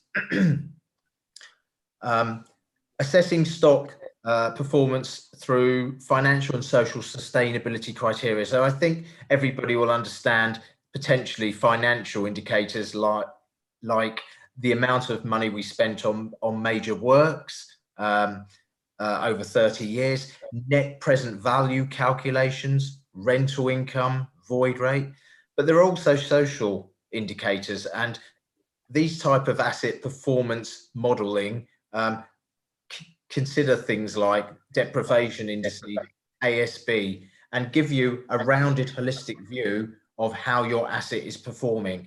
And identifying, I think identifying dwellings that will struggle to meet this criteria is one part of it, but up-to-date stock condition data and housing data is another key part of it. I think we as an organisation definitely need to understand where dwellings, properties, groups of properties are subsidising other properties and make the right decisions about investment as we go forward. Next slide, please. It will also, the final bit of the asset performance string is it will provide a methodology for operating a program of option appraisals, and that will focus on all the various areas that we might consider investing in or direction in development, regeneration and refurb. Obviously, theoretically, there's disposal with it. I don't always think that's as palatable, but there are multiple options. And I think this tool, the tool we're looking at, or at least developing, will allow us to add a framework of option appraisal so that we won't, as an organisation, have to every time we want to consider a property, have to go externally to have a consultant look at it and give us do the groundwork to understand whether it's performing or it's not. So I think having asset performance at the core of our investment is very important, and especially as we move forward. Next slide, please. The next couple of things are actually just bringing together all of these previous actions into a series of objectives and priorities, and into an agreed action plan inside of the AMS. We haven't as yet set the specification. The work has been taking place on the specification. The intention is to move through at least the two earlier phases of data and stock condition, and during those phases formulate the specification to finalize it to actually dovetail with what we require. I just want to say that the other part of obviously the strategy, because it's a key part, is the development of the action plan to support the net zero carbon target. I recognise that it's going to be a challenge to us, but as I've just mentioned, not just about replacements and bringing forward replacements in our stock and targeting stock in a considered way. The net zero target is going to be one of those strands that is almost stands out within the AMS. So I think if I keep on mentioning it, I think it'll be on the agenda. But I think at some point, once we've done carried out our health checks, once we understand our data better, I think in the next series, next update, I think I'd like to discuss the net zero carbon plan or the draft plan, or how we are approaching it, and bring some more detail to that. So that's the action plan. If we could go on to the next slide, please. The interim action plan I shall circulate after this meeting. I apologies for it. There have been, I think, the chair asked for some idea of timeline. So I've given some timeline and given some status to where we are with individual pieces of work within that interim action plan, some of which are linked quite closely to the AMS development. So you will see when I circulate that some of those will be in the latter part of the year, but they are still in view. Final slide, please.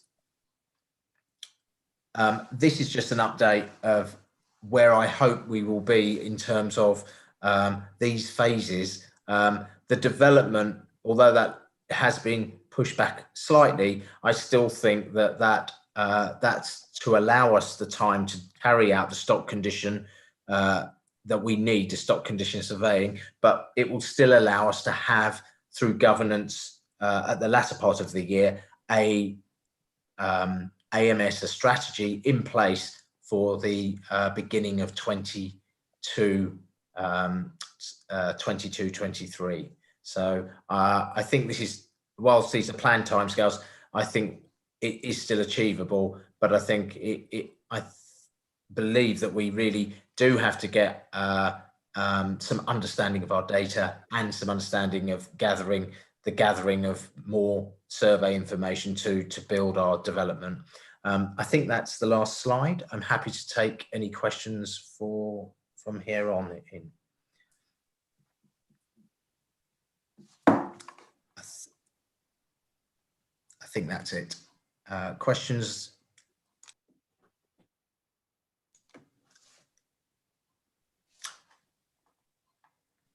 No, not seeing any. If I can just chip in with a comment, being a pretty sad sort of individual, around about the middle of last year, I suppose, I asked Stephen Muller and I asked Hugh if we could have a look at the SAP data that we're holding, and spent, sad to admit this, I probably spent the best part of the week with an Excel spreadsheet looking for low-hanging fruit, easy wins, and yeah, what dropped out of it is actually there's not a lot of, if that data is reliable, there's not a lot of easy wins. But there were about 100 houses on the tail of this with SAP ratings D and E that had a bit of a theme. They tended to be rural, they tended to be large, they tended to be old, and so getting those verified. And then thinking seriously through what we can do to fix that, including disposal, I think is, it's a good way to go. So all I'm saying in a long-winded way is, well done. It's great to have some faith in that data and to put any glitches right. Okay, during which time Councillor Marriott has come up with a question, and I'm sure it'll be an excellent one. So go ahead. Thank you. Yeah, just on the database that you're collecting, does this include details of things like reliability, lifetime costs, repairs and maintenance of the various components? I'm thinking particularly of heat pumps, for example, that I know people say aren't that reliable. Do you have that information from the data you're collecting, that type of information? To answer your question, Councillor Marriott, no, we don't have the specific data on particular improvement, necessarily particular improvement, not measures, but componentry, if you like. We are collecting data on all the current assets we hold. So we do have some air source pumps, I believe. So we will obviously capture data on that. But as we proceed through to collecting all the data to essentially bring us up, certainly dealing with the low-hanging fruit, as the chair has suggested, that's the very first phase. But if we're talking about setting targets from EPCC to EPCB, which I've heard quite a few of the local authorities are talking about as a potential improvement across their stock, we would have to understand the reliability, the gain, the payback, and such like for any equipment we installed. I've talked about at length, I think, elsewhere about, I think I talked about it at the Task and Finish group. You all heard me talk about maintenance and maintenance regimes that follow on and such like, but certainly we will be doing a lot of work with teams, and I think we're going to end up with a team that has to.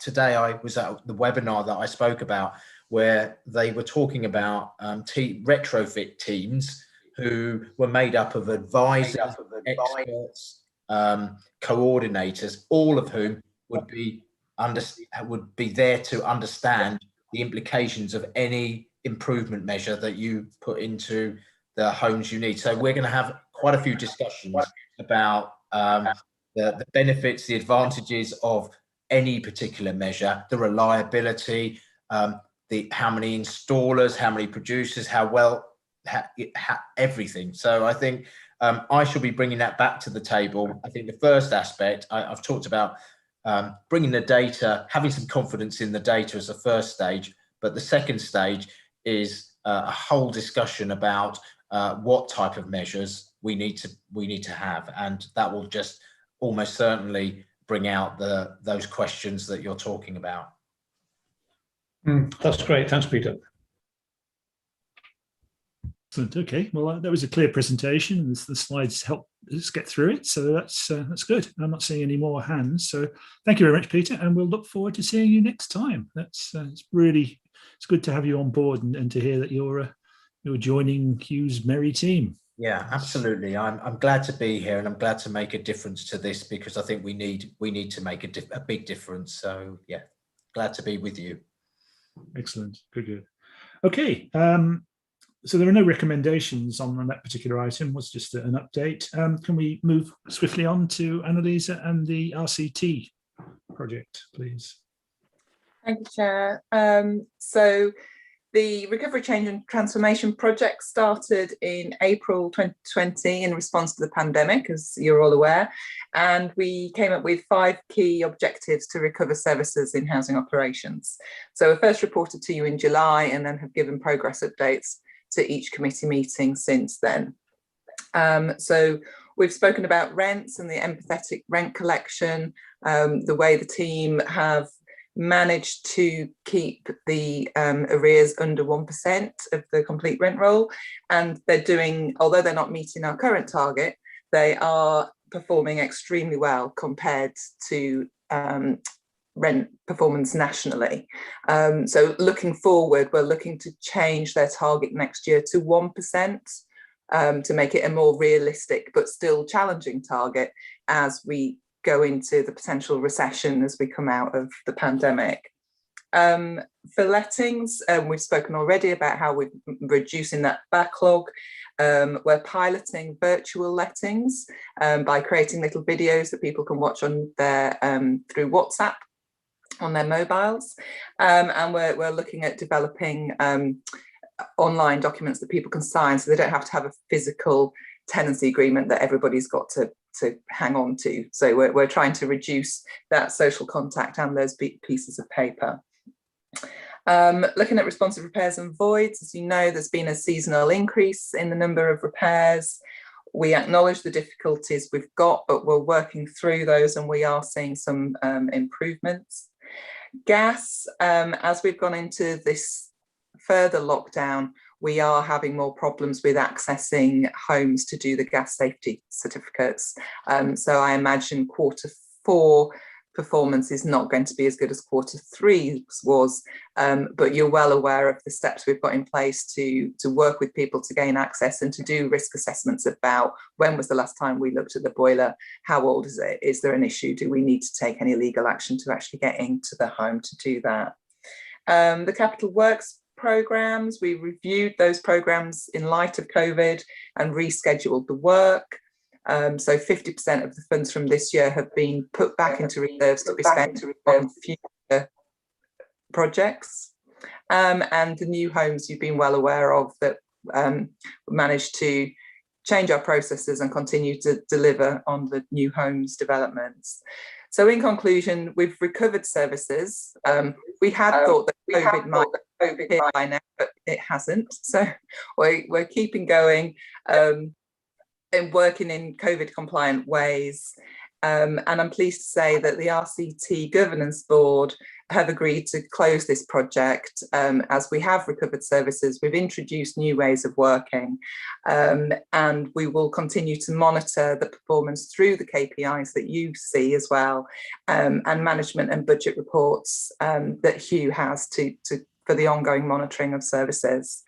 So finally, I'd just like to thank everybody who's been involved in the project for their flexibility, adaptability, and real perseverance to make sure that we continue to deliver services, because some days it just felt like we were thrown a new challenge every other day.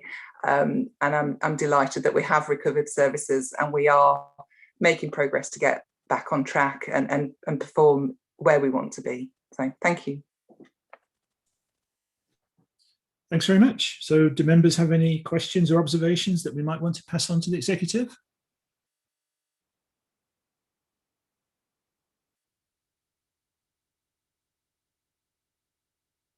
No, there must be something good on TV at 9 o'clock. Can I chip in with my thanks for a clear report, another clear report, well done, and congratulations to the team for a significant catch up on the void situation during 4Q. I know we heard earlier that there's a challenge and voids keep on turning up on the doorstep, but it has gone better, and I know you're working it really hard under difficult circumstances. So thank you. Okay, in the absence of any questions, we're asked to review the report and agree any observations or comments that we wish to pass to the executive. So other than another well done, I'm not hearing any concerns being expressed.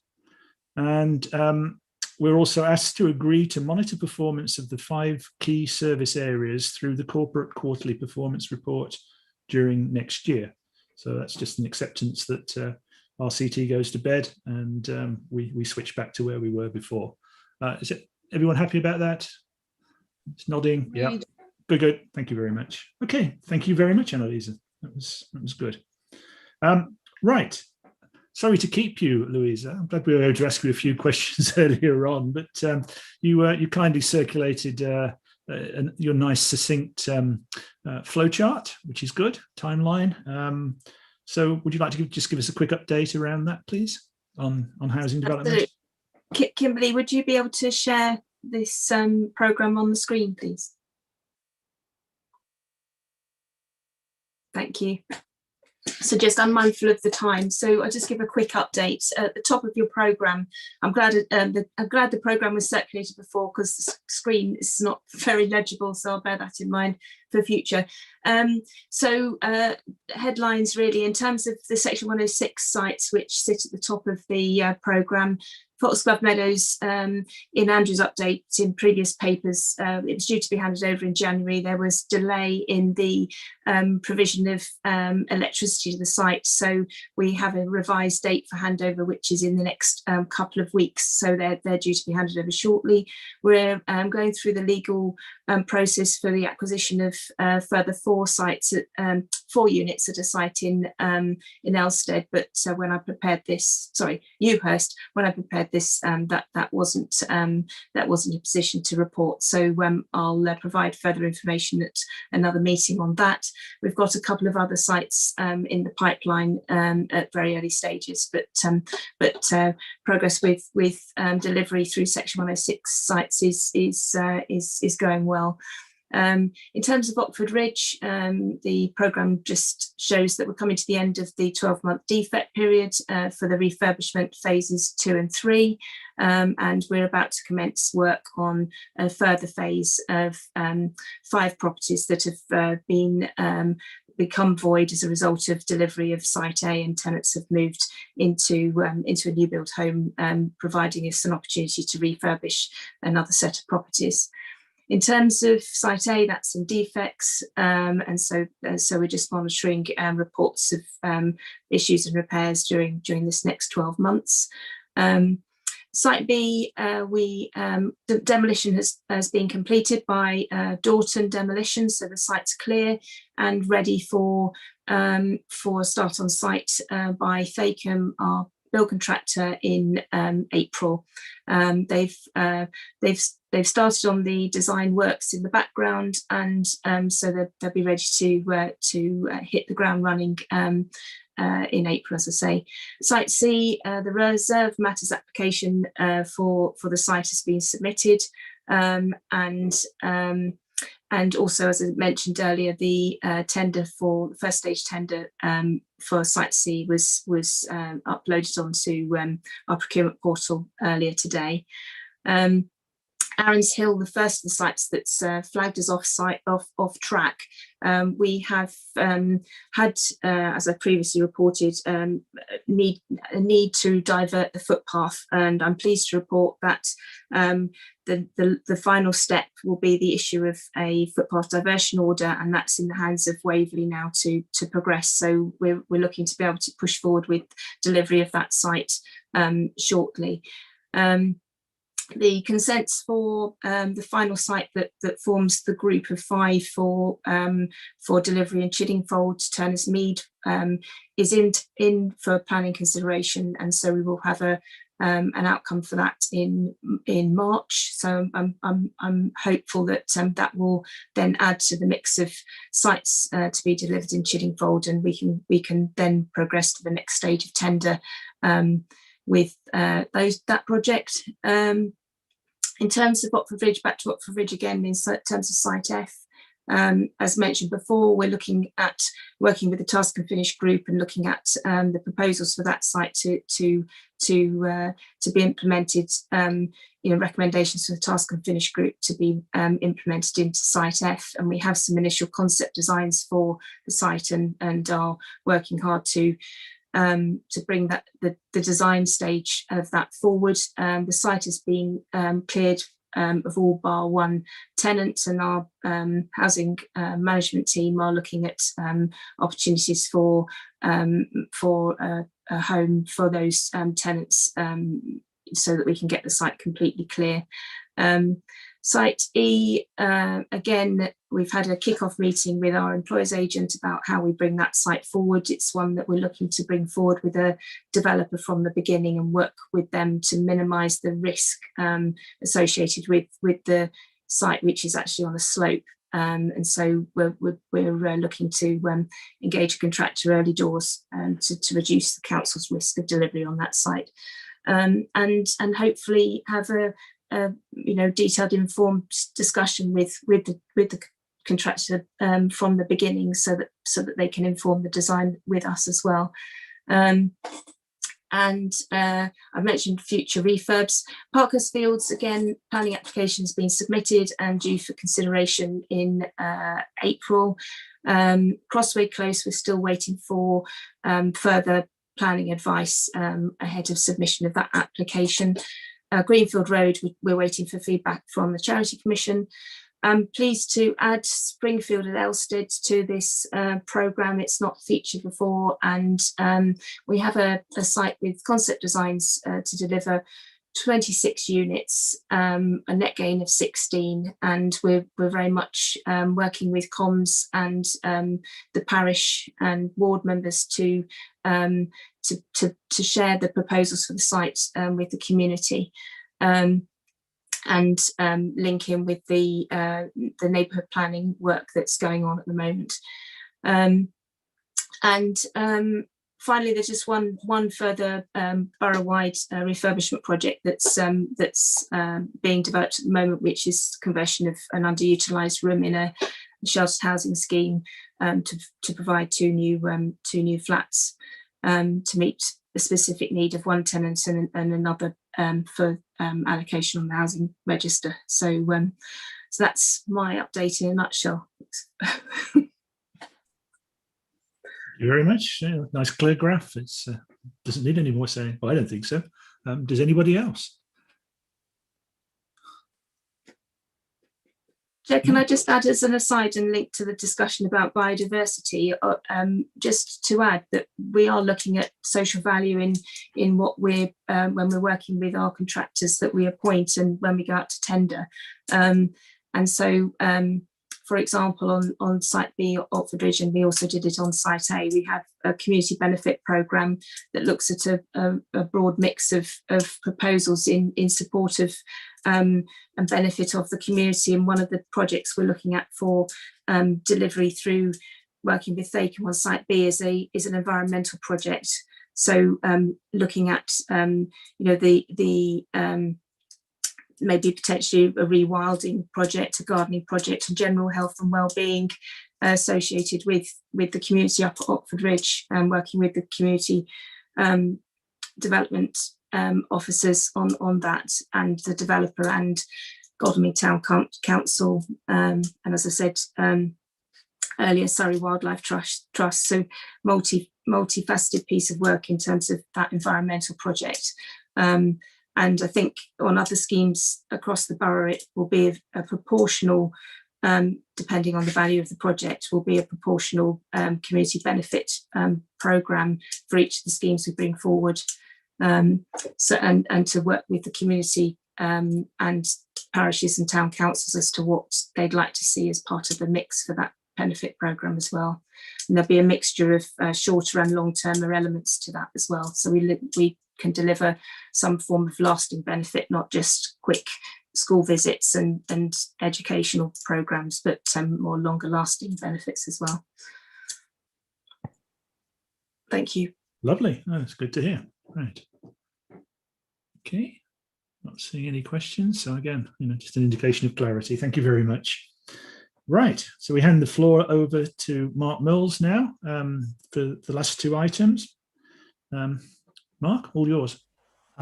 Thank you, Chair. As you're probably aware, there is a written update on the housing design task and finish group. However, I'm in the unusual position of having been too organised, and I actually wrote this ahead of two of the meetings. So just to bring you up to speed, the third meeting primarily covered the essentially building regulations, particularly in the context of environmental zero carbon, that kind of issue. Talks about various different sort of methods of reducing the CO2 emissions from homes and also water consumption. And there's some debate about whether or not to adopt grey water systems as standard. For the fourth meeting, Mr. David kindly came and spoke to the group, particularly about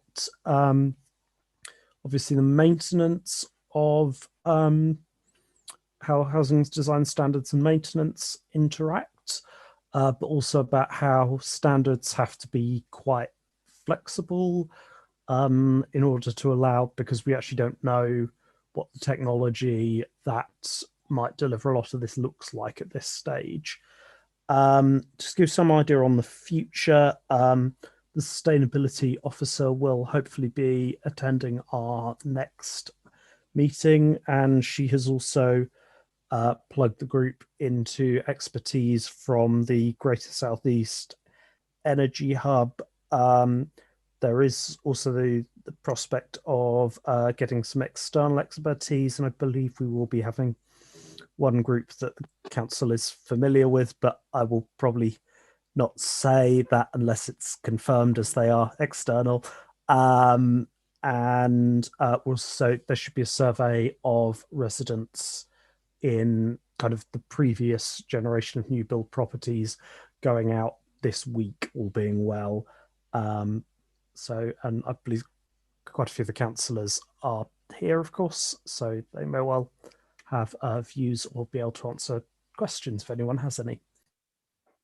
Right, thank you, Mark. I apologise, I didn't introduce that very well. I should have said that the Task and Finish group is really lively. It's a really nice team, and meetings fly by, and high quality of input. We've got John Rubini with us this evening, who's not a member of this committee, but he is a member of the Task and Finish group. So, John, if you want to chip in with anything, you're very welcome. Does anyone want to add to Mark's clear summary?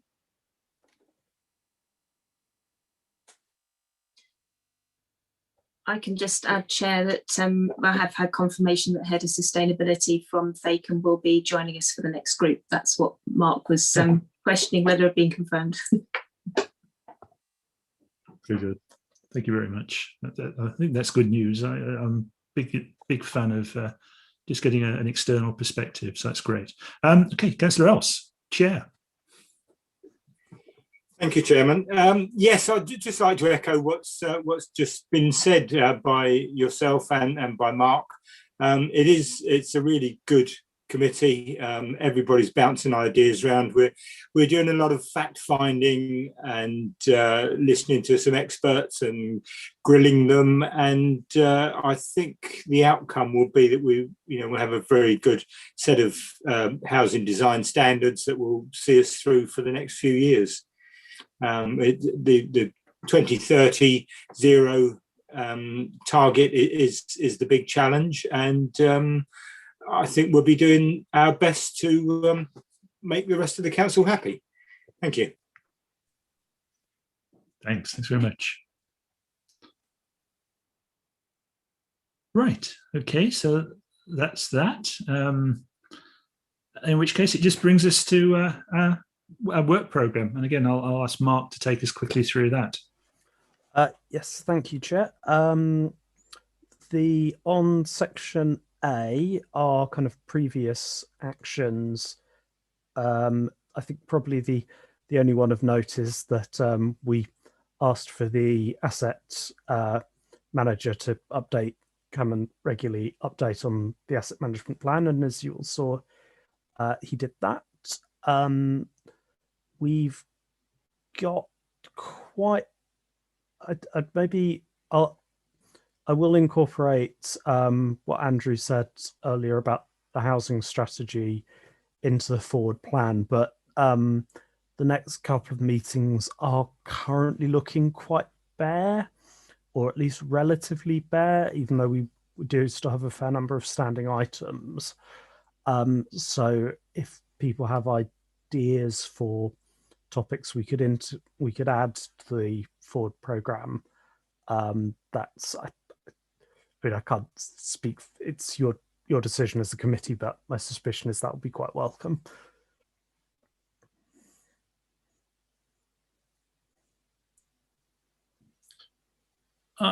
Terry, is there anything from the tenants panel that you'd like to slot in? I mean, I have to say I much prefer quality to quantity, and this meeting is I've overrun, for which I apologise. In the previous meeting, I overran, for which I apologise.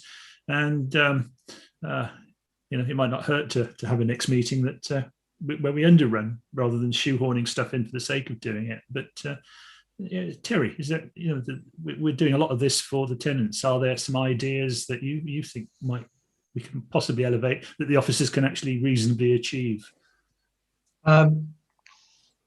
Yes, I mean, I think that the most important thing that I can bring, I wanted to bring to the table was that we should be asking tenants what they need, what they want, what they perceive that the new houses should be, and support that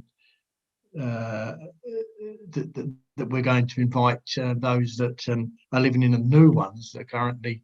For the last, I think, going back to 1616, no, not that far, 2016, and that will be good. But it's really looking at what tenants look at, what tenants will see, and until we have that vision of what that could be, I'm not too sure that individual tenants will have much to say at the moment.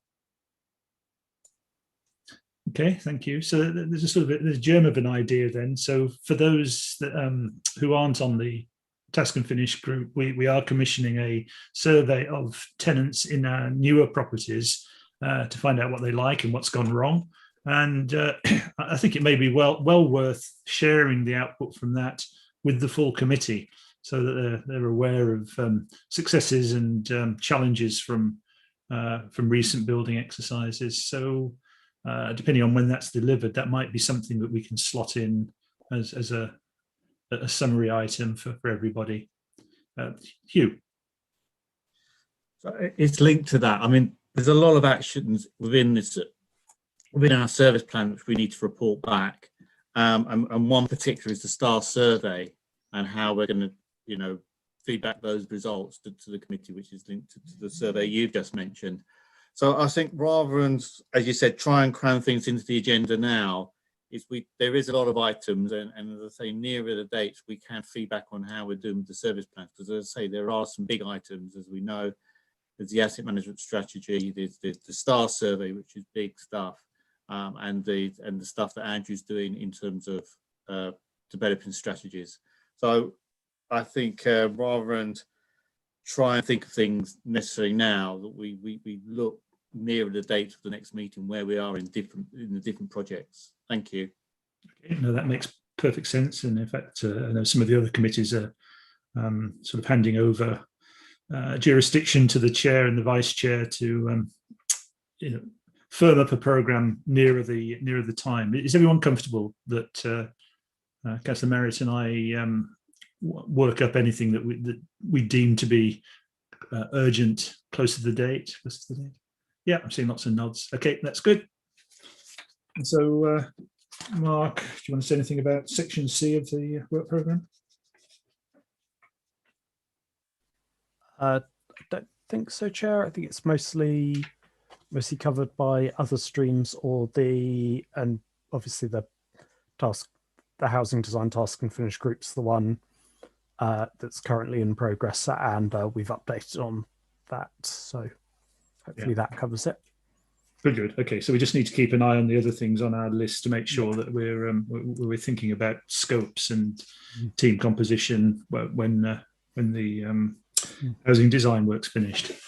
In which case, you've heard far too much of me this evening, and so I'll spare you any further agony, and we don't have any items that need to go into exempt. I think that brings us to the end of the meeting. Thank you very much, everyone, for attending. Thank you for the officers, a very high standard of